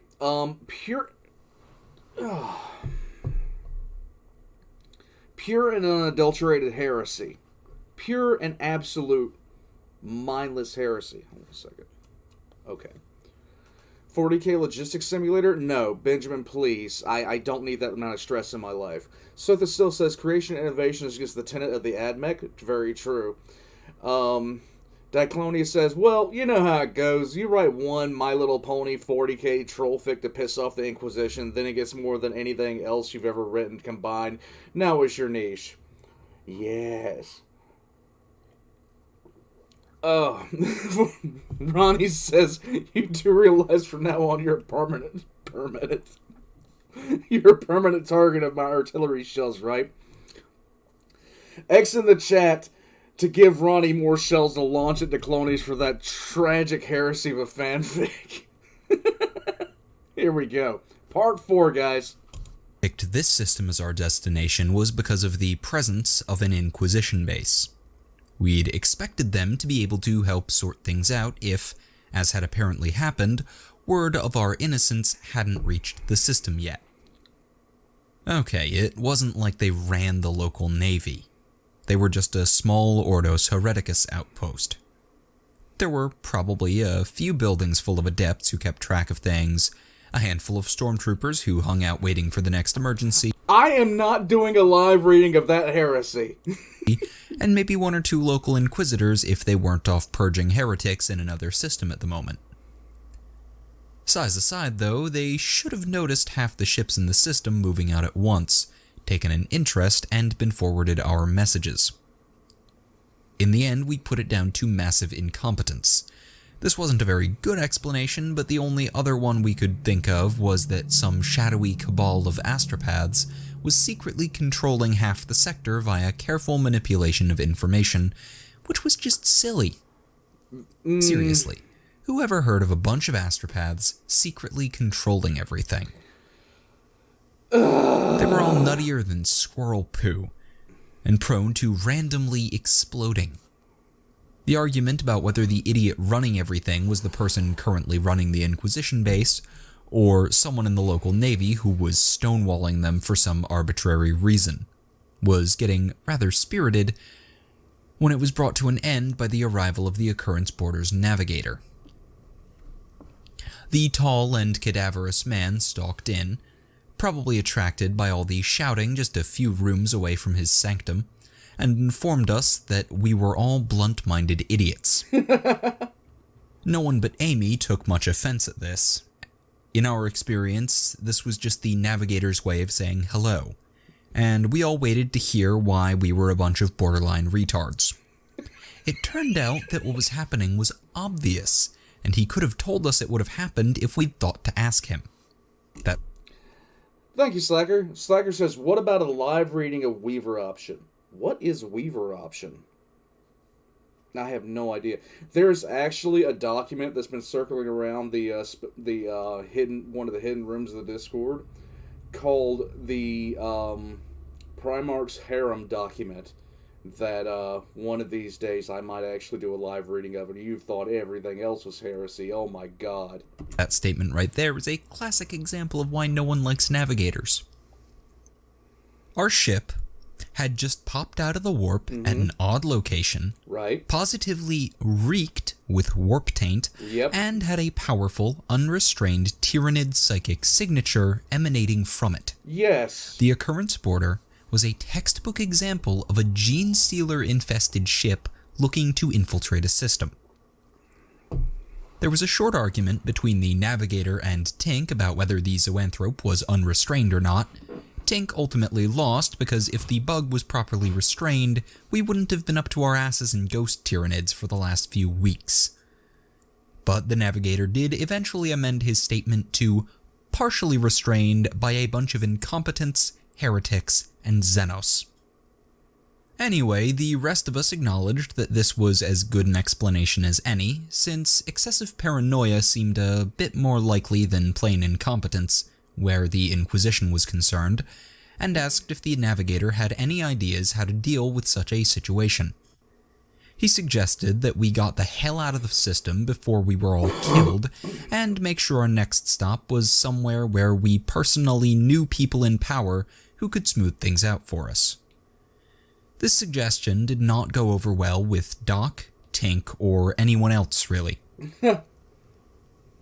In the end, despite all the complaining, Sarge and the captain decided to follow the navigator's advice. Good idea. Doc's statement that Gravis would not survive another serious warp journey with the zoanthrope was noted, as was Tink's list of things in the cells that desperately needed replacement parts to continue functioning correctly. But those were future problems, and the incoming ships were very current ones. Yes. Once that critical decision was made, the entire mob relocated to a map room, where most of us just complained and made unhelpful suggestions while Sarge, the captain, and our adepts tried to find a suitable destination. To our surprise, we actually knew a fair number of people who could be of help to us. There was Inquisitor Oak, of course, as well as a few of our former interrogators, an overweight cross-dressing xenophile, the Rupert, and a few tech priests of various ranks. On top of that, the captain and adepts were able to supply a few Navy officers and Inquisition contacts. Amy grudgingly admitted her mother would help if she was asked. And Nubby said he knew a guy who was technically a planetary governor. The problem was that what? I gotta rewind that. What? Who was technically a planetary help if she was asked. And Nubby said he knew a guy who was technically a planetary governor. The problem was that most of these people tended to move around a lot, and the ones who didn't weren't anywhere near our end of the Ultima Segmentum. Even without all the complications of making a long warp journey with Gravis and the Zoanthrope, we just didn't have enough fuel to reach any of them. Mind you, if we had an astropath, as opposed to a headless corpse in the morgue and a sanctum covered with bits of blood, brain, and bone, we might have gotten lucky and been able to track down one of the mobile ones nearby. But in that case, we could have just sent a message asking our boss to sort all this stuff out for us. This is true. After we examined the map and determined that no one helpful was within our 4-day travel range, the captain raised some less savory options. The discussion turned to what was or wasn't piracy, and whether any of the nearby systems were too small to have naval defenses or astropaths. Oh my god. But developed enough to have a supply of fuel. Sarge began to zone out as he imagined just how unpleasant his post-mission interview with the Inquisitor was going to be, and then he overheard Tink pestering the navigator. Tink asked if it was possible to coast in the warp like fuel-conscious ships did in normal space, and thereby extend our range enough to reach the nearest guaranteed friendly system. No. Which was, unfortunately, the one inhabited by Nubby's guy. The navigator made some sneering remarks about a blunt's inability to truly understand the shifting nature of the warp, and admitted that yes, you could trade time for fuel up to a certain point. As the rest of us checked whether this would allow us to reach anyone who hadn't been described as like a planetary governor, but without the actual planet, and maybe a little bit more slavery, Sarge thought back to our original travel plans. He asked the navigator whether we could stretch 4 days of fuel to reach a destination a week and a half away, specifically the Ordos Xenos research facility that had ordered the Zoanthrope. He got a flat no. That would have been the end of it right there, and things might have turned out very differently. But the Cogitator Adept was listening in, and simultaneously responded with a maybe. Maybe. Thank you, Slacker. Weaver option. Slacker says Weaver option is a Worm/40k crossover. Summary: in the 45th millennium, Chaos is forced to bring 9 characters from Worm because the Nids are winning. It is the 35th millennium. We follow the character of Taylor Herbert, aka Weaver, as she tries to live up to the ideals of a Primarch. Interesting. I don't even know what Worm is. Bring 9 characters from Worm. Huh. There's so many things that you guys introduced me to on a day-to-day basis that I didn't even know existed up until you guys introduced me to them. It's absolutely uncanny. I love it. Thank you, Slacker. I appreciate it. I'll have to look up Worm after this. In fact, sometimes I have a pad and pen close by, and you guys will see me writing something down. But I don't have it today. Let me actually just open up something and type that in, because I want to take a look at that. I typically do. 1 second. 1 second. Just getting something up. When it loads.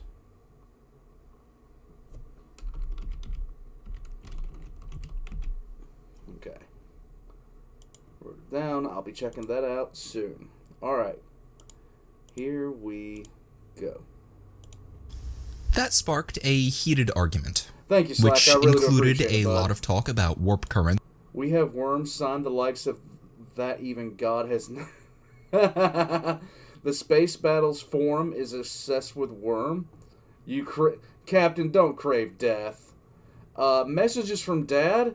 Sotha, there have been, I didn't even know Messages from Dad existed, and so many people, made comments saying that, Heresy the Betray was like Messages from Dad before I was, basically stopped producing Heresy the Betrayed for a while. But I haven't even read through the whole thing yet. I've read the first part of it. And something about Slacker. problems with it, shortest paths. None of us really followed it, except maybe Tink. But the no and maybe slowly turned into probably, assuming fuel efficiency is static, the currents are where the map says they are, there are no storms, and we can survive 3 more weeks of warp travel. This sounds like a there was idea. a little bit more debate than that. This sounds like a very Sarge bad had made idea. up his mind. He was well and truly done with this shit. There would be no more stops, no more hair-raising escapes with misguided Imperial forces hard on our heels, and no more bloody diplomacy. Good. He could take 3 more weeks cooped up with the Zoanthrope and fighting off waves of its ghostly minions, as long as at the end, he'd be able to dump both it and the problem of the crazy astropaths on whichever Inquisitor had ordered the damn bug. This decision met a certain amount of resistance, primarily from Doc, Tink, and the Captain, who were tremendously worried about Gravis, the cells, and the very real chance of running out of fuel short of our destination respectively. Unfortunately, despite how undeniably bad Sarge's plan was, no one besides Nubby thought the other options were any better. And anyway, we were guardsmen, and Sarge was in command. Once he'd made his decision, all we could really do was complain and try to figure out how to make his plan work. A bitching, yeah. The captain went off. Remember, guys, a bitching guardsman's a happy guardsman. With his subordinates and the navigator to plot our route, and informed us that we had 5 hours before the approaching ships forced us to warp. Aquila says, isn't Sarge's optimism adorable? Yes. Tink and Jim immediately ran down to the cells and began frantically working with Theo to overhaul all the stuff they'd originally been planning to replace. Sarge, Amy, and Twitch sat down and began hashing out a defensive plan that would take advantage of the Ghost Nid's apathy when no one was around to provoke them, and the fact that they didn't ever launch real flanking attacks. Huh.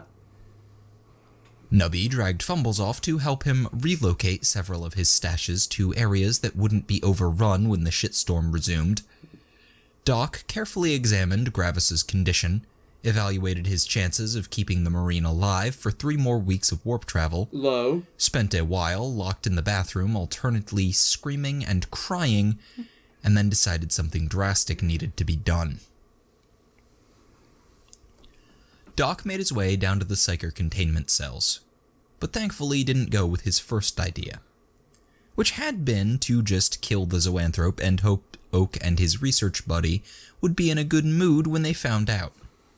Nobody would be. He poked his nose into the small, currently unused side rooms that had originally been used to hold captive Psyker children, and checked if any of the undersized stasis beds had been left over after Tink and Theo had combined a few into one big enough to hold the zoanthrope. He had a moment of panic when all the cells, except for the one packed with debris, were empty. But when he asked Theo what had happened, the little Xenos explained that they'd pulled them all out during the project, and the leftovers were just in a closet somewhere. Doc knew the inevitable fate of expensive pieces of equipment that got left in unmonitored closets, so he skipped the scavenger hunt and just calmed Nubby to ask which one of his stashes the stasis beds had wound up in. Nubby wasn't keen to part with his loot, Of course, but eventually came around to Doc's way of thinking when the medic started explaining all the horrible things that would happen to him if Gravis died. One of the 5 leftover stasis beds was hauled up to the med bay, where Doc and Valerie spent several minutes trying to figure out how to fit the upper half of a 3-meter tall killing machine into a stasis bed for children aged 3 to 12. Well, it's possible. You just have to, or just start removing limbs. I mean, at this point, fuck it. You remove the limbs, and just shove a torso in there like a meat sack. Thank you, Slacker. Worm is a web serial that deconstructs the superhero genre. It's in it those that get powers have one bad day of their lives. Taylor's power is the ability to control arthropods in a range of about 4 to 6 blocks. So basically, she has the power of Emotep. That's terrifying. That's a hell no. Like, that is just...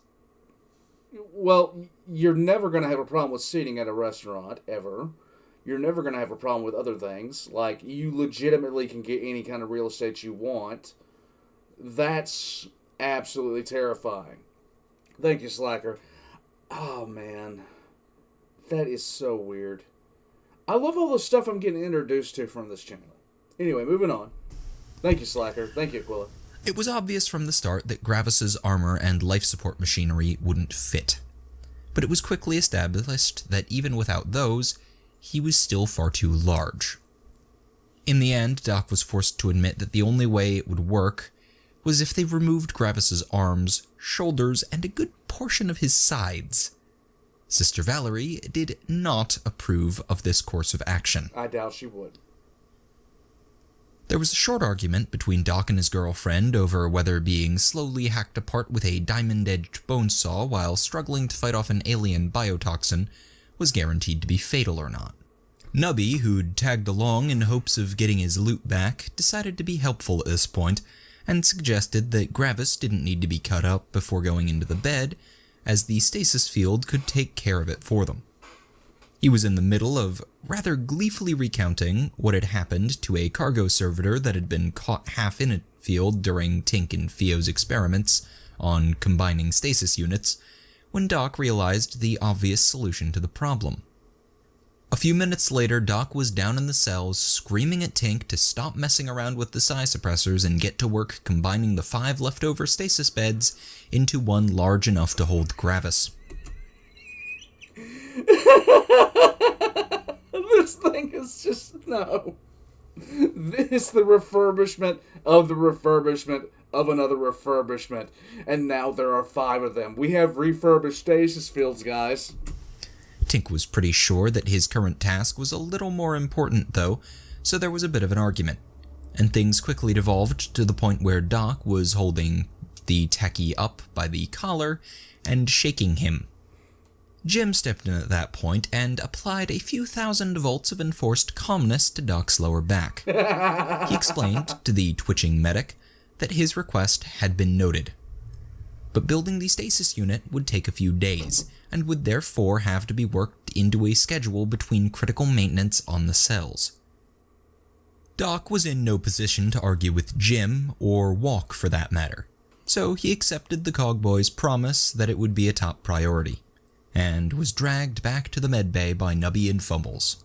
Yay. He felt slightly better when Sister Valerie called him a genius and promised to kiss him later when she wasn't covered in bodily fluids. Yes. 2 hours later, we sent out a final message to everyone in the system, which was pretty much a detailed list of why they were all idiots and or assholes, and disappeared into the warp before the approaching ships could follow us.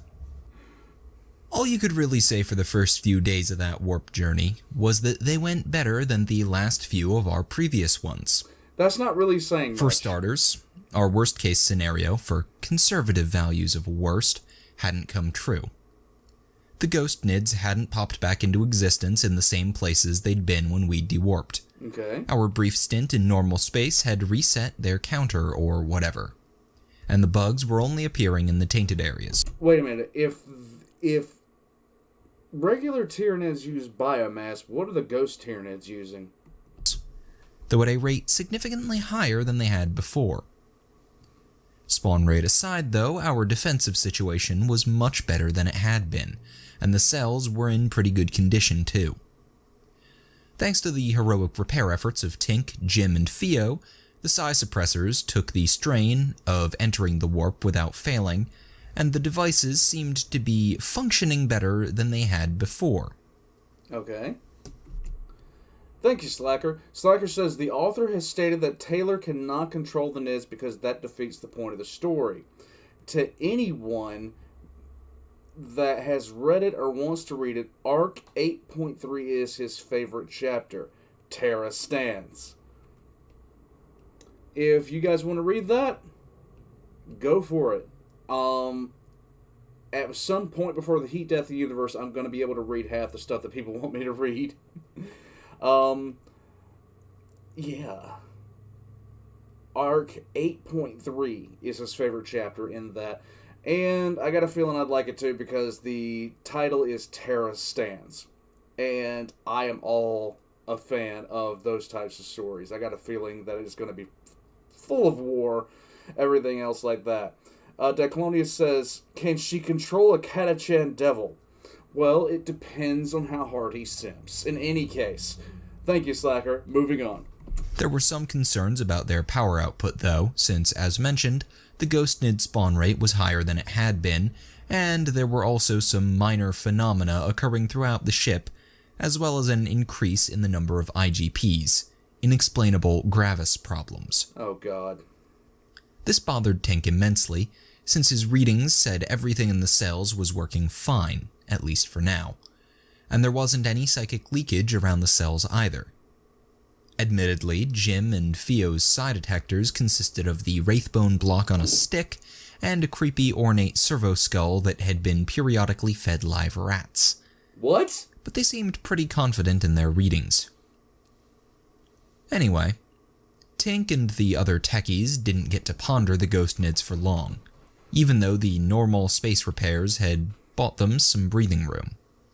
The lack of replacement parts meant every fix they made was a horrible time-consuming kludge, and Doc made sure that every minute of their free time was dedicated to putting together Gravis's stasis field. They should just let Gravis die. Let the man die. Let him die. It's gone past the point of pain. Let's see. Hey, it's the Adventurous crew in the chat. Hey, how's you doing, guys? Mr. Reich says he has returned. Have they all died yet? No, not yet. They're back in the warp. They're getting ready to go back in the warp, though. Augustine, you feel like you missed some heresy? That's every 5 seconds at this point. Things were more or less calm for the first 3 days of our efficiently slow warp journey.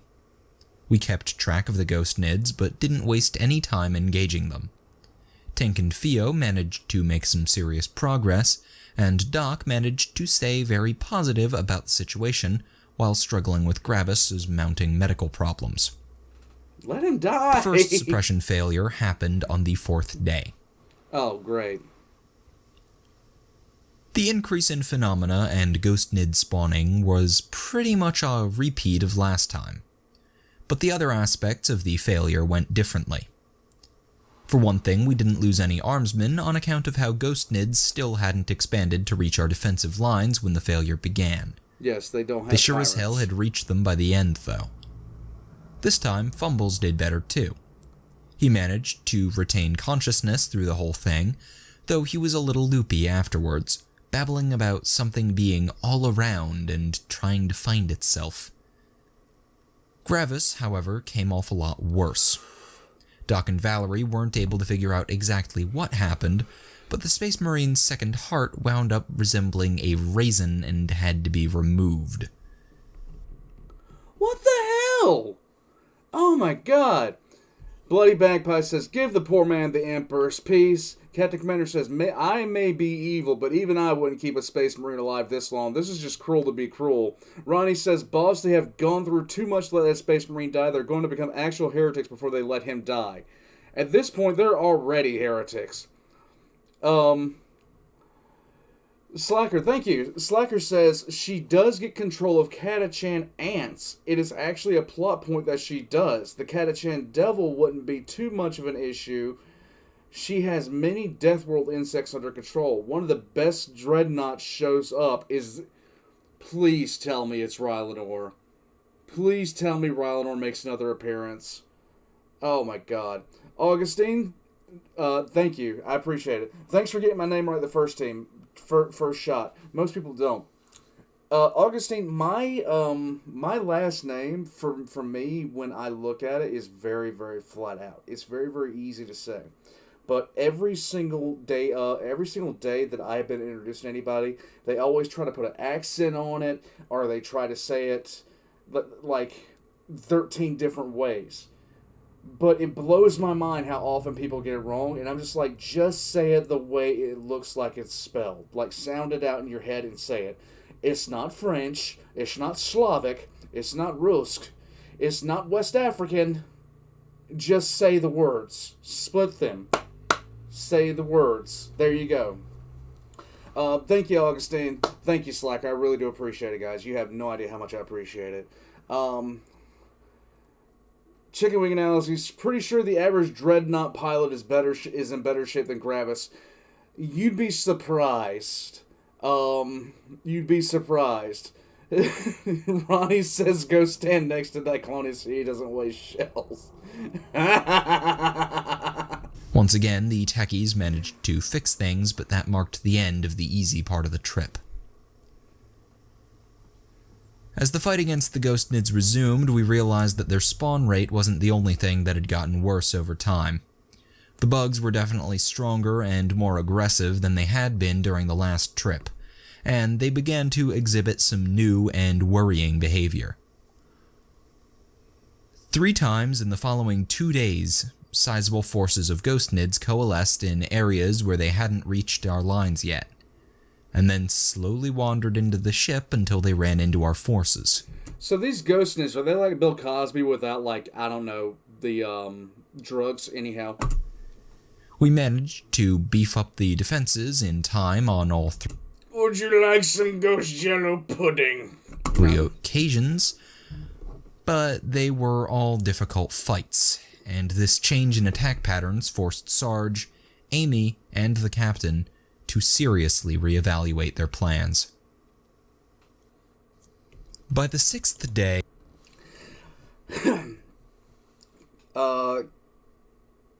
Kiefer says his name is pronounced Kiefer, not Kiefer. Sorry about that, bud.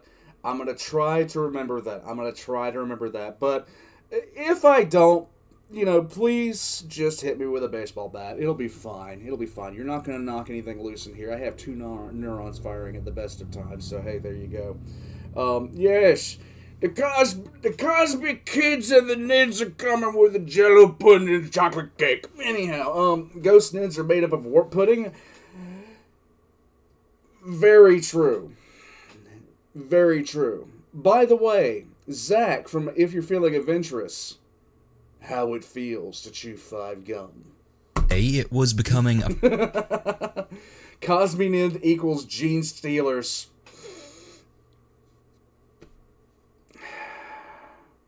Accurate.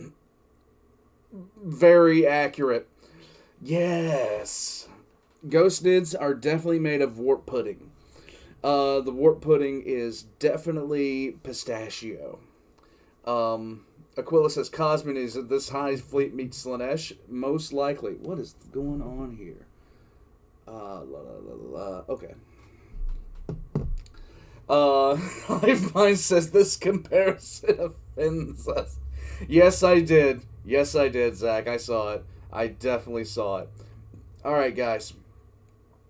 Y'all up for one more? I'm up for one more. You guys up for one more? Ronnie says, most people have such weird last names that people find it easier to just say it weird than spell it out.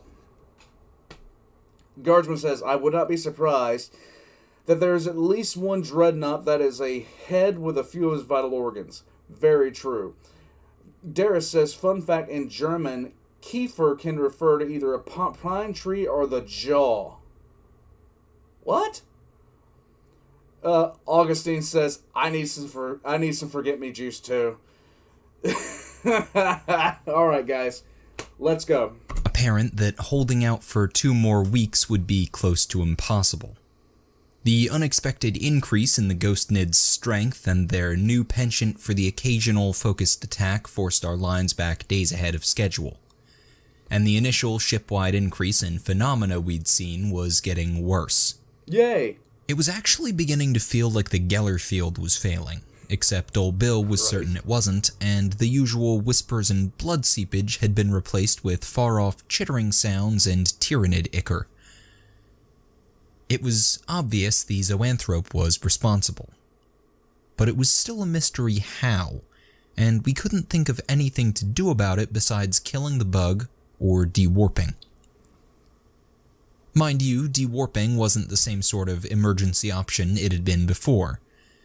This was because the warp drive took a whole lot of energy to function, so we didn't actually have enough fuel to get back into the warp if we exited, much less go anywhere or dewarp again afterwards.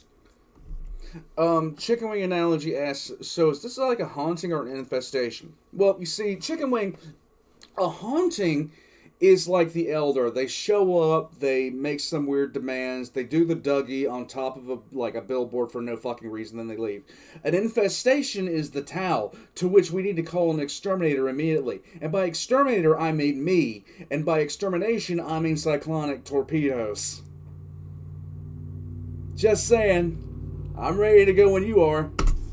So, if we wanted to bail out of the warp, we were going to need to do it near a system that could provide fuel and handle all the risks that came with that. Still, the situation with the Ghost Nids was getting bad enough that Sarge was really considering calling for a detour. Though the only chance coming up to do so was at least another 3 days of warp current coasting away. So the situation was bad. Yes. But there was at least one bright spot. Oh, yay. Thanks to the time freed up by a lucky streak of only minor malfunctions in the cells, Tink and Theo had nearly completed Gravis' stasis field. In fact, they were down to just the last little part, dealing with the power distribution, and it was proving rather tricky. Since they didn't want to waste time doing it all from scratch, the two of them went down to the cells to take a hard look at how they'd done it last time. That turned out to be a very good decision. Now, despite the zoanthrope being the focus of all this trouble, the three techies didn't actually pay that much attention to it most of the time. For one thing, after Tink had fixed the flickering problem, its stasis field had been working surprisingly well. It was always the devices scattered around the room that needed maintenance. Secondly, the zoanthrope had gotten incredibly creepy after Sarge's slagged whole metal shield had gotten wrapped around its head. It never moved, obviously, being in stasis and all, but you always felt it watching you under the metal, and the longer you looked at it, the worse it got. In retrospect, that was probably what some fancy-pants inquisitory super agent guy would have called a clue. Yes. But we were a little too busy for that. We just accepted that the metal-faced Xenos psyker that looked like a cross between a fetus, a snake, and a cockroach was creepy, and felt no need to examine said creepiness for a supernatural element. Anyway, all this meant that when Tink crawled under the stasis unit to poke around and asked Theo to watch the field for any flickers, it was actually the first time anyone had really looked hard at the zoanthrope since we'd re-entered the warp. After a minute or so, Theo asked Tink if he'd touched anything, and when the techie replied in the negative, the little Tau scientist explained that there was some sort of interference pattern inside the field. Tink looked at the focusing array above his head, which looked perfectly intact to him, and asked what the pattern had looked like, and whether it might be yet another psychic phenomena. Theo walked a circuit around the stasis unit, turned his head from side to side, and reported. There's actually two focal points, both positioned right behind the zoanthrope. They're sort of black and smoky, and shaped like little wings? No. So no shit, there we were. No shit, there we were. In the middle of the warp, too low on fuel to even consider stopping, when we realized our captive ghost-summoning insectoid Xenos psyker was actually a ghost-summoning insectoid Xenos demon host.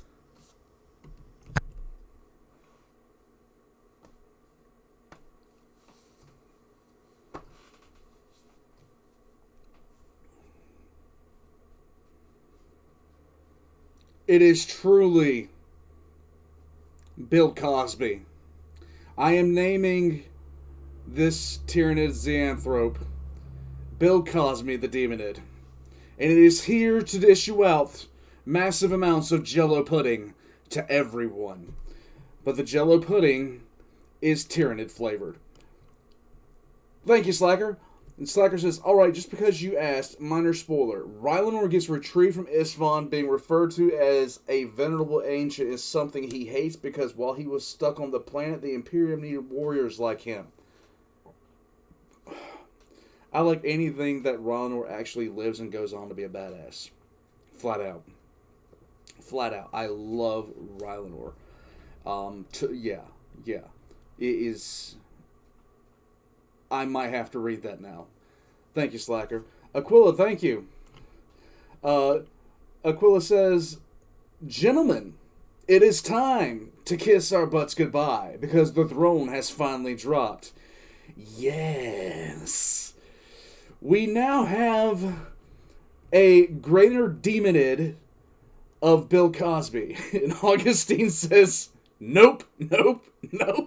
That's pretty much it. It's done, guys. Thank you, Slacker. Thank you, Aquila. Thank you, Augustine. Alright, so let's see. Let's see what people have had to say about this. I told you, we have joined Chaos. X is in the chat to nuke the hive mind now. Demonid host, kill it with fire. He found a far stronger body. The Lone Guardsman says, ta-da! Benjamin Rich says, demons were a joke. They were supposed to be a joke. It's possessed Bloody Magpie says, I hear the Order of Malleus and Xenos going nuts right about now, knowing this is a possibility. Yay! I mean, what the hell?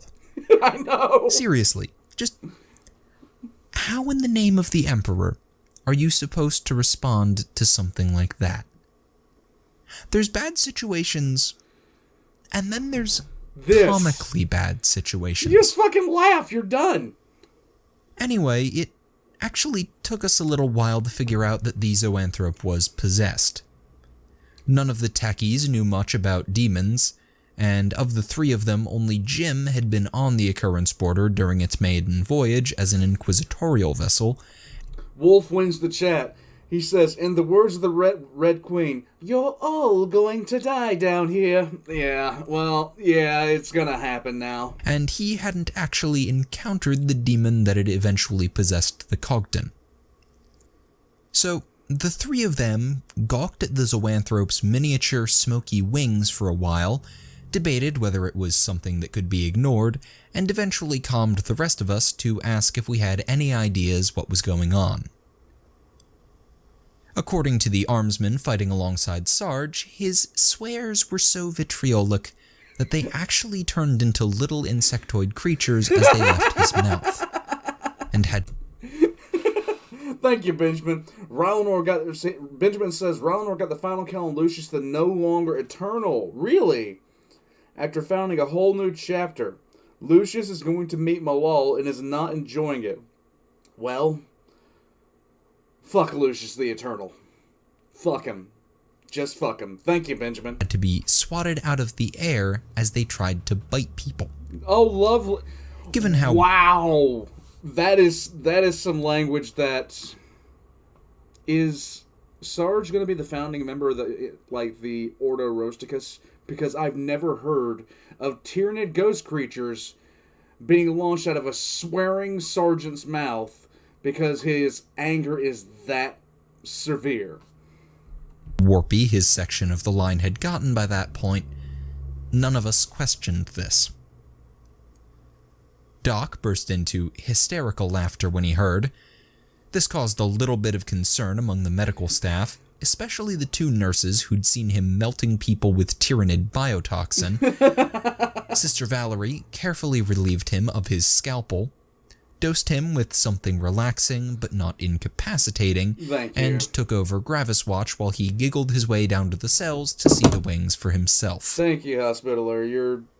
After a brief period of mindless panic, Nubby denied all responsibility for what had happened, and then had to explain to those of us who hadn't been there what exactly wasn't his fault. Can we airlock... Twitch just screamed, Wait! I told you it was demonids! Into his combead until Tink muted him. Over the course of the next few... Okay, Nubby's saying this is not entirely his fault. Let's just preemptively airlock in place. ...few hours, everything that had been happening started making sense. There was some initial confusion about how it was all possible, since the Xenology Adept kept telling us that demons absolutely could not possess Tyranids. I'm trying to figure this out myself. He gave his big lecture about how the hive mind worked, then trotted out that old line about Nids not having minds or souls, though anyone who's seen a demon engine stomping around a battlefield can tell you neither of those things are strictly required. Anyway, the man was obviously full of shit. I mean, we could all see the wings, just sitting there, being all smoky and sinister. Right. If a bit on the tiny side. Can't really argue with that. So are we talking like... We're definitely not talking sanguineous wings. Are we talking like chicken wings? Are we talking like baby chicken wings, like or something like that? Because I want to know what Bill Cosby is using to fly around right here, besides, mental powers and fetus brain powers. I don't know. So, whether it was a matter of a dozen unimaginable coincidences coming together to make the impossible possible, or if the Emperor had just decided to screw with us, we had the first known case of a possessed Tyranid sitting in the cells. Lovely. We hoped Oak's research buddy would be happy with it, because we weren't going to go back and get another one. Where the demon had come from was a little more clear. Back during our first trip on the occurrence border, we'd come down to the psyker containment cells and found them occupied by 5 child psychers in stasis. Yes. And a half-pint demon host who wasn't. Yes. After we looted a crucial part of the machinery restraining the demon host, as well as the 5 non-possessed children, the thing had chased us across the ship. It had looked like a kid with massive wings made of smoke, curly horns, and glowing eyes. At least until we shot its host body to pieces and it ran off to get a new one. Remember, kids, guys, Games Workshop and 40K and large do not support child violence. They do, however, find it, marketable. In any case, Wolf says this thing is basically how the Xenomorphs came to be in this universe as far as he is concerned. Remember, guys, do you like aliens? Do you like D&D? Do you like aliens in your D&D? Check out Arco's stuff for that. Slacker, thank you. Rylanor does found a new chapter. They are currently the only 3rd Legion successors in the world he chose to build them on as a death world because he felt like the 3rd lacked challenges and a sense of brotherhood. Who would... So, all the gene seed, and this is technically possible, all the gene seed would have come from Rylanor. Oh my god, that's a fucking chapter of badasses right there. That is a chapter of fucking beasts. Holy shit, okay. That is a chapter of absolute monsters. Thank you, Slacker. Oh my god. Rylanor is the Primarch of... Oh my god, okay. Oh god. That is incredible. Marco, actually, Arco, who voices Perturabo and is the voice of the introduction of Five-ish Men of Lore, the Pharaon, he made a specialized, I don't know, a species, race in D&D, and he did like 67 pages of lore and classes and backgrounds, all this other kind of stuff. If you look up the Yinzari, and I'll actually type it in, the Yinzari, they are his thing, and you should be oh my god, Yinzari. Check him out. In any case, thank you, Slacker. I really do appreciate it. All they need is for Orc to be possessed by a bloodthirst, and this team will know that the Emperor has forsaken them. Nubby exists, the Emperor has forsaken them. The demon came back a little later as a Narlock with the same wings and such. Which is a T-Rex, and had then gotten tangled up in a fight with a giant demonic servitor titan thing that the tech priest, acting as the ship's captain, had been constructing for whatever insane reason. That had ended with the Narlock being incorporated into the Servititan and the demon taking over the Cogton. Guardsmen, don't say screw Fulgrim. He likes that too much, okay? That's something that he'd actually consider preferable. X in the chat to ignore Fulgrim on TikTok. That would be better. It took some doing, but we eventually destroyed the Servanarla Titan, pitched the Cogton into the bridge's lift shaft, and cranked the gravity up as high as it would go. That had done for the Cogton, and between reducing its host to a greasy crater and our subsequent exit from the warp, we'd assumed that was the last we'd seen of the smoky-winged demon as well. The fact that the Cogton's crater could never be repaired, even by replacing entire sections of floor and wall, and the way it screamed at people in binary should have tipped us off. So we'd dismissed the glowing, screaming crater as just another occurrence border thing. Trust me, it doesn't sound stupid after you've been on the ship for a while. It doesn't sound stupid and hearing got about on this with ship. Our lives. It didn't come to our attention again until we began refurbishing the cells in preparation for the Zoanthrope, and had discovered that there was some sort of demonic portal linking the cell that had held the demon's first host to the crater. Once again, we dismissed it as just another phenomena. Why? And pretty much forgot about it. You don't forget shit In like retrospect, this. even without the demonic involvement, it should have occurred to us that having some sort of warp portal inside all of these psi shielding and warp presence shrouding was a very bad thing. Yes? Not being demonologists, we had no idea whether the demon had been lurking in the cell or crater all this time, or if it had actually returned from the warp via the places it had tainted. Either way, the presence of a restrained and frequently unconscious psychic being, with no emperor or hive mind to protect it, must have looked incredibly tasty to it. Oh my god. The demon had probably been slowly corrupting the zoanthrope ever since we caught it. How does that work with a giant bug anyway? I don't know. Does the demon tempt it promises of sugar or something? But we felt fairly certain that It's not an ant! Sarge knocking the zoanthrope out of consciousness and into the tainted cell had been the final straw. Probably. After we'd figured out that we were dealing with, as Twitch put it, a demonthrope, and one that was sort of connected to this warp portal, which This is like flying great white sharks, guys. bypassed all of the psi shielding around the cells to boot, all of the stuff with the ghost nids made sense. Well, sort of. We still didn't know what exactly they were, but at least it was clear how they were being called into existence despite the zoanthrope being contained in the cell. Right. None of us were experts on imprisoning demon hosts, but we were pretty sure it took a bit more than a few psi suppressors and a stasis field to do the job properly. Call a priest.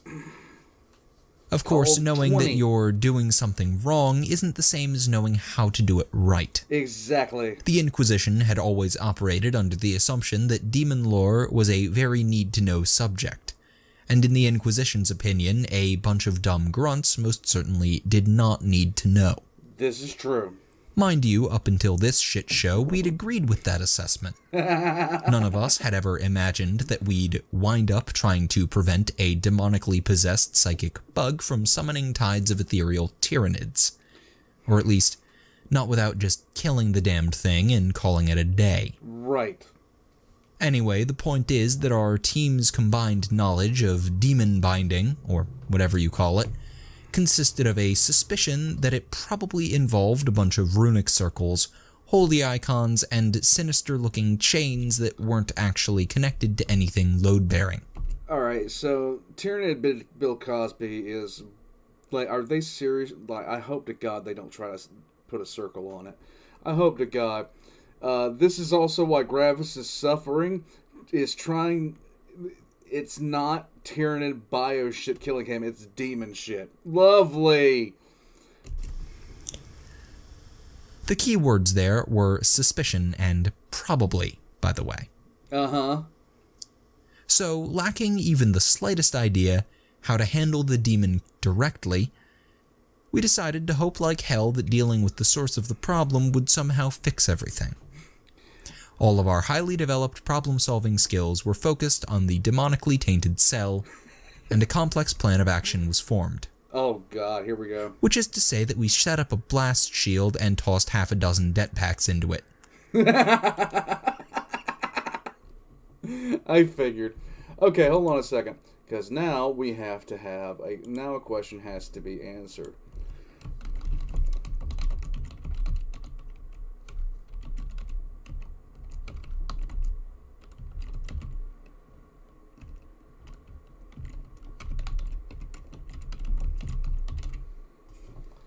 Alright, here we go. Boom! What is the Demonthrope's name? Is it Frank or is it Bill Cosby? You decide.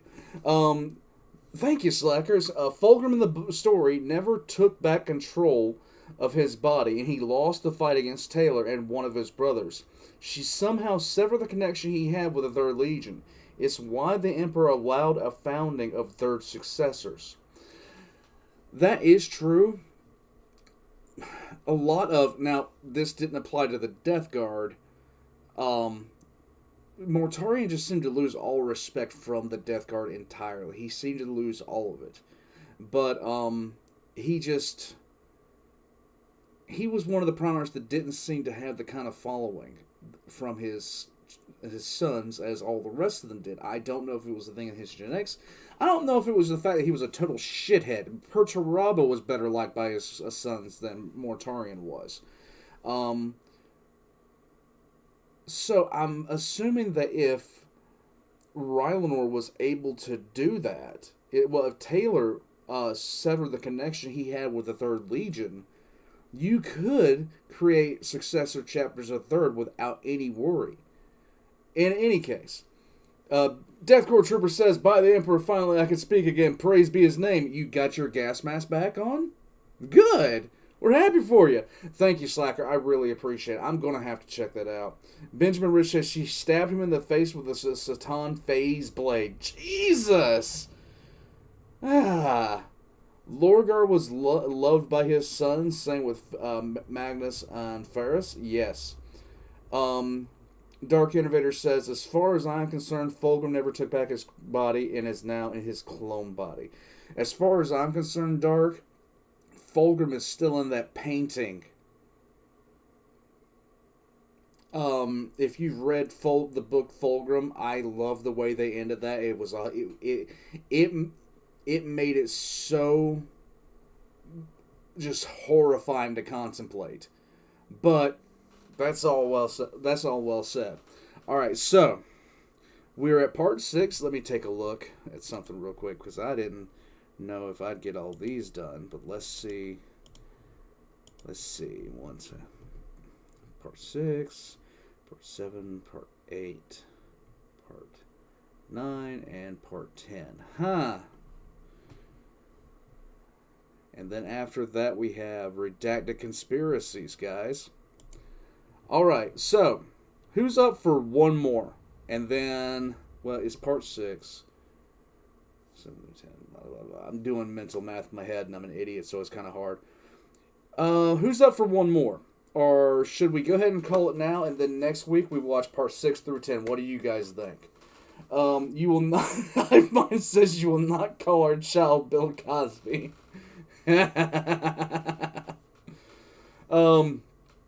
Benjamin Rich, oh yeah, I already read that. Burb says he is awake again. Mr. Reich says, can a demon prince possess people? I'm not sure. Sanguinius is loved by... Okay, we all see you. We all know that you exist and hope you're happy.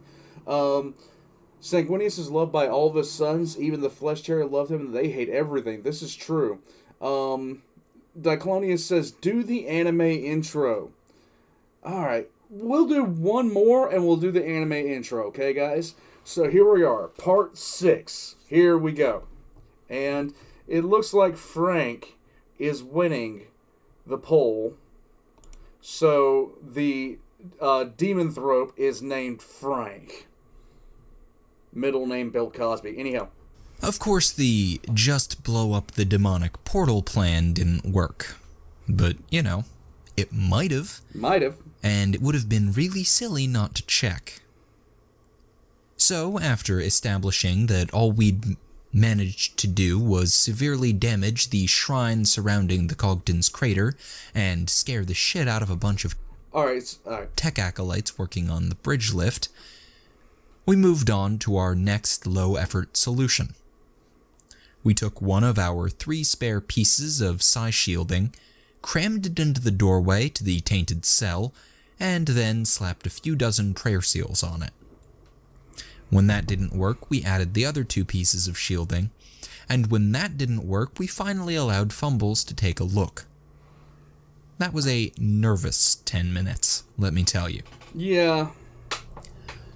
Despite our very well-founded concerns, letting the accident-prone Psyker poke at the demonic warp portal worked out fine. Oh, it helps if I bring that mostly because the psi suppressors kept him from doing anything when he eventually spazzed out.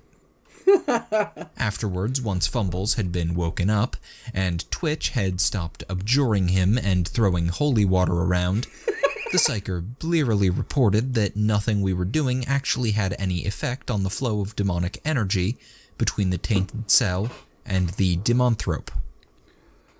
However, he was reasonably sure that increasing the distance between the two would at least reduce the flow a little bit. Since moving the warp portal wasn't an option, the only way to accomplish this was by moving the Demonthrope, plus the various pieces of technology which kept it from killing us all. Lovely. The task of figuring out how to more or less relocate the entirety of the cells fell to Tink, who immediately declared it to be impossible. This didn't stop him from calling a council of the nerds, including old Bill and Hannah, to figure out exactly how impossible it was, though. Tink and his little think tank quickly established that the only system in the cells that could be easily moved was the psi suppression. This was primarily because they'd stopped bothering to bolt the suppressors back down between maintenance cycles, so they were all just taped to the floors and walls. On the other hand, the psi shielding and warp presence shroud, which Fumbles said were hiding the Demonthrope's location from its ghost nids, were pretty much built into the structure of the cells. Just removing them would require days of cutting, during which the ghost nids would probably swarm the cells. Finally, the stasis unit restraining the Demonthrope was not designed to be moved. Jostling the focus array could cause problems ranging from flickers to spontaneous bisection of anything inside the stasis field. Lovely! And power efficiency hadn't even been considered in its design, so running it off a battery was going to be tricky. I hope they're using Duracell. The first problem to be solved was the stasis field. Tink and Theo realized that they didn't have to fix everything wrong with the Demonthrope's stasis unit, since they had a much better one sitting nearly finished, just a few rooms away. Their decision to repurpose Gravis's stasis unit almost got the two of them stabbed by an enraged medic, but luckily they were able to propose a solution for keeping Gravis alive as well. Tink explained from behind an overturned table that there was no reason that the nearly dead Space Marine couldn't just be thrown into the Demonthrope stasis unit after the bug had been relocated. That is a very, very bad idea. That is a really, really bad idea. Thank you, Slacker. Slacker says, the Flame Rot returns to... Oh, wow. The Flame Rot returns to service. The Salamanders get revenge for everything that's happened since before Vulcan. And they enjoy a walk in Kamara, teaching the Eldar the songs of Nocturne and Fire. Do they sing them the song of their people? Oh my God. Oh Lord, that's brutal. Thank you, Slacker.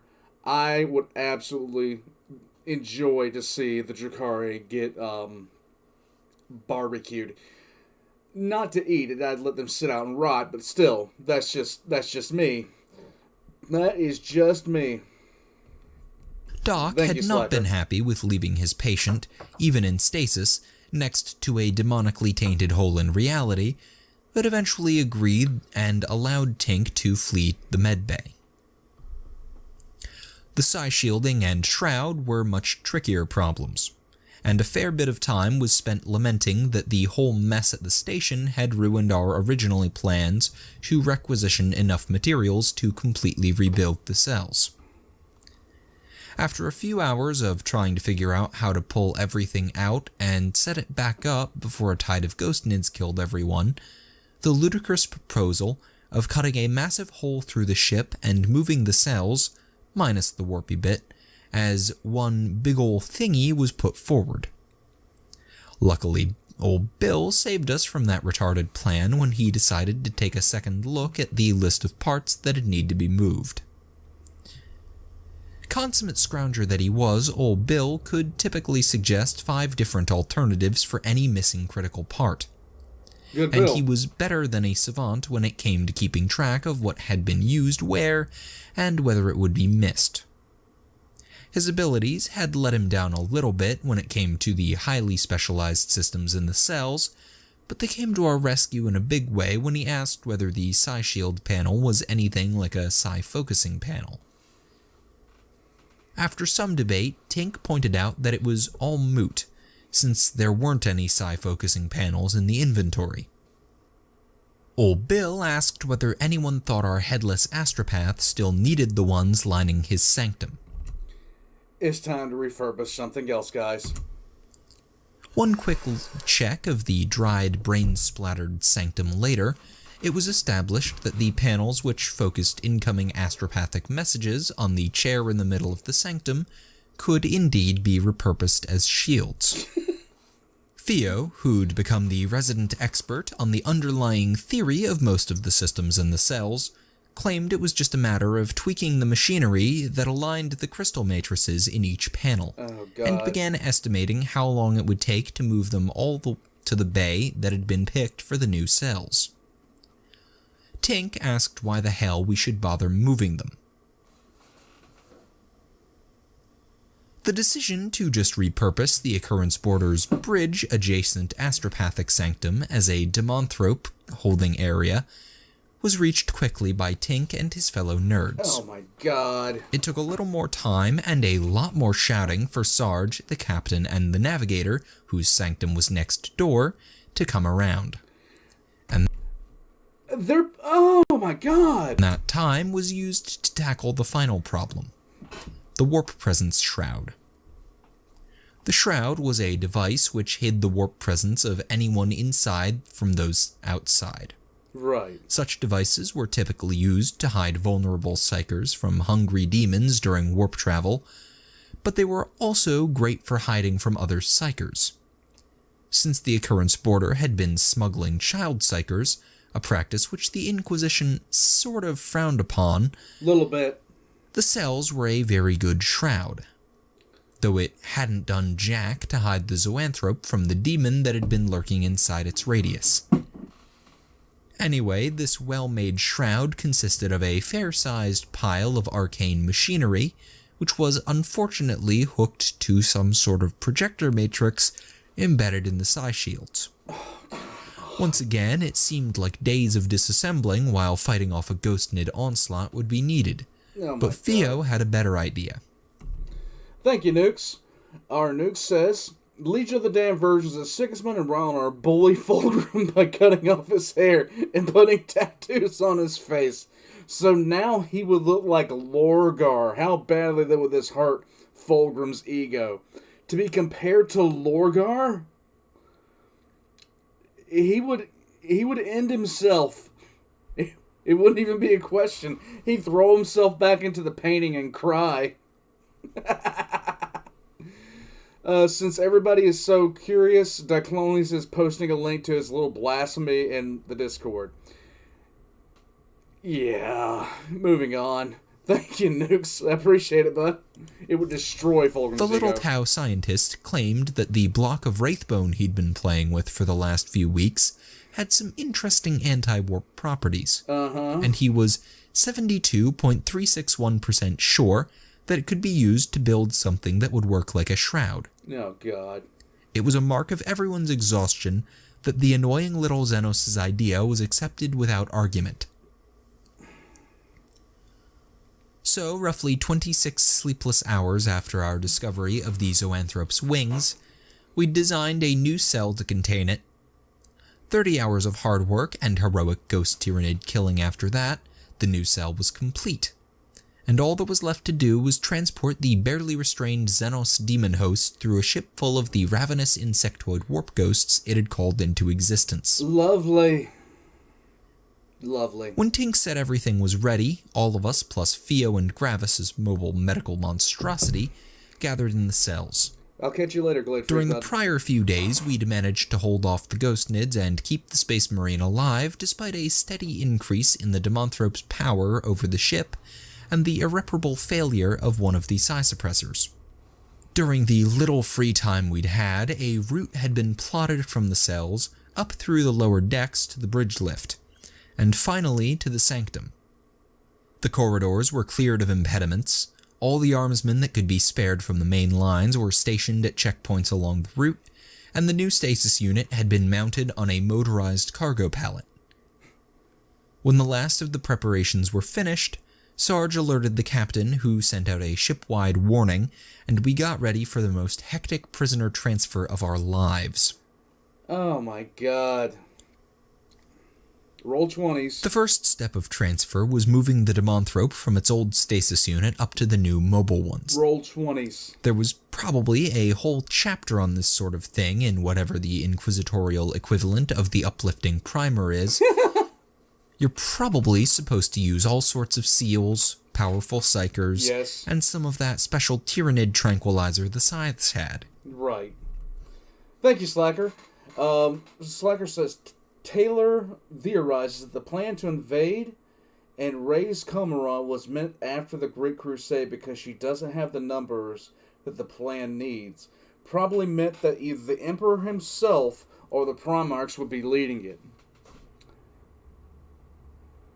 I'd love to see that as a possibility of a fanfic of Qumran being invaded and destroyed.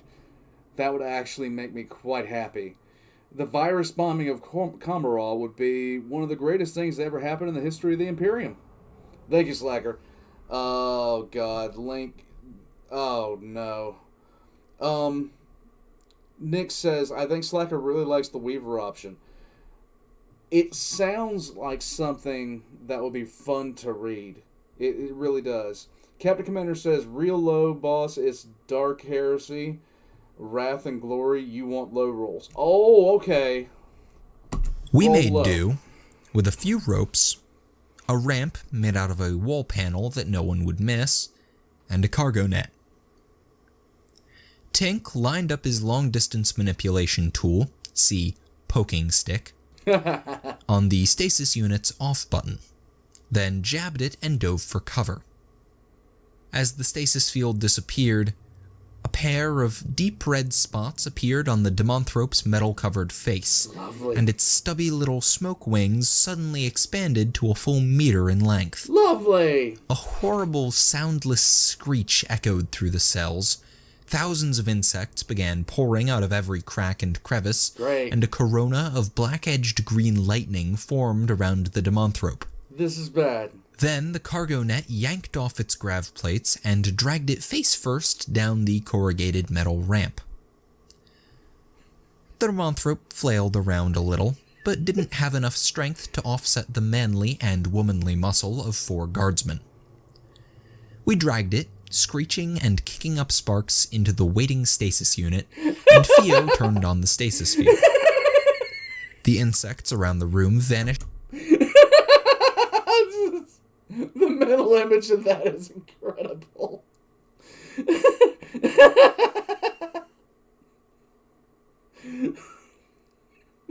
For thousands of years I have lain dormant. Who disturbs mine? Then all of a sudden you just get dragged, kicking and screaming. In little puffs of black and green smoke, but a faint echo of the psychic screeching lingered, and the spots where the Demonthrope's expanded wings met the edge of the stasis field smoked in an ominous way.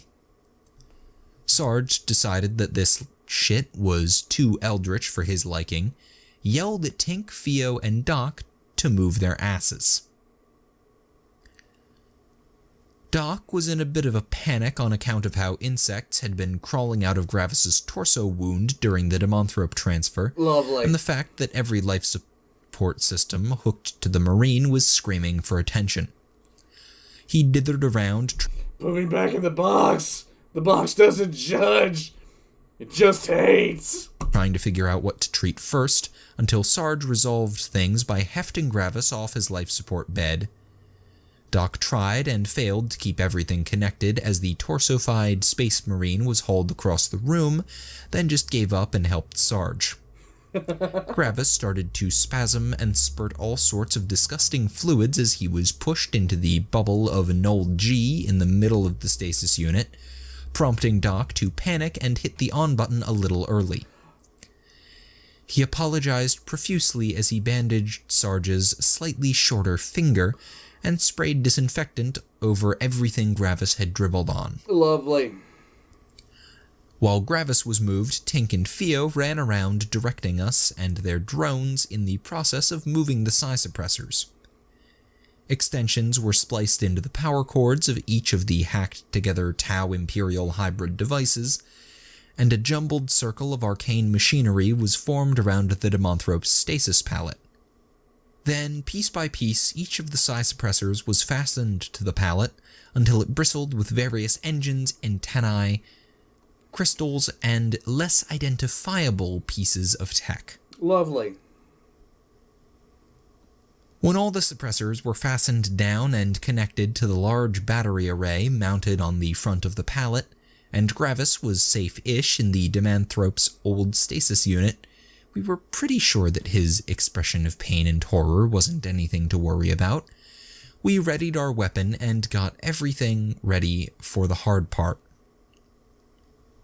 Sarge sent a final warning to the captain and counted down. As Sarge reached 0, Spot 2.0 opened the outer door to the cells, and all across the ship, the Tyranid warp ghosts paused in their pursuit of repositioning armsmen, turned to focus on us, and solidified. Lovely. We can't... Alright, guys. This is going to be nice to pick up next week, because we're going to be picking it up in the middle of the chase scene. 1 second, I'm bringing up something entirely different. 1 second, here we go.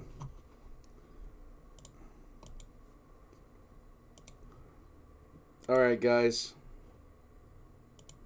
This is the Adventures of the All Guardsmen Party, aka the Super Deserter Guavessa Action Heroes. Here we go.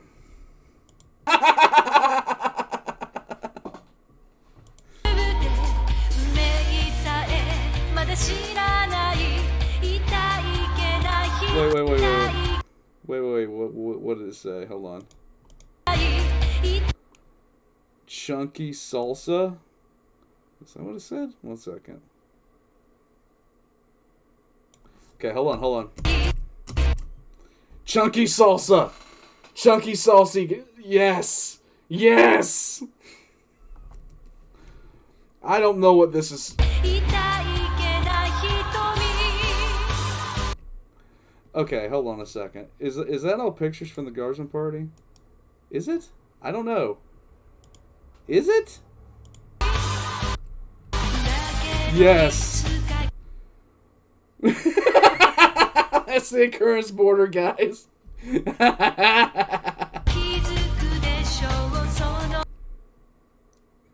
Oh no. That's Hannah 2.0, guys.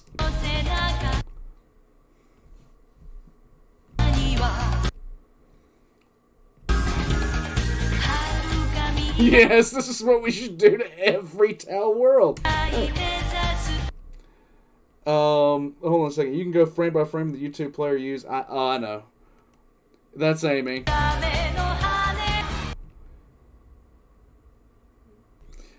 I love how they put in there what should happen to them. It makes me happy.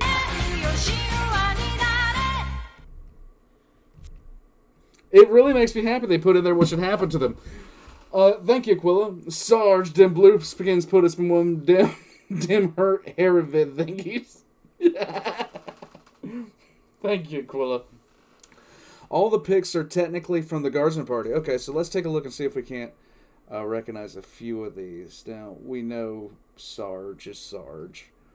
Nubby Nubs. There's Twitch, blah, blah, blah.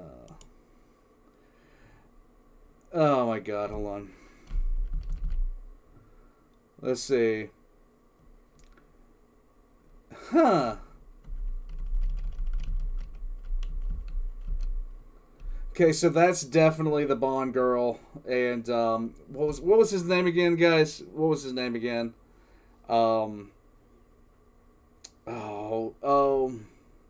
can't remember his name now for the life of me. I hate myself. That is... Oh. Yeah. Our Beatties, yes.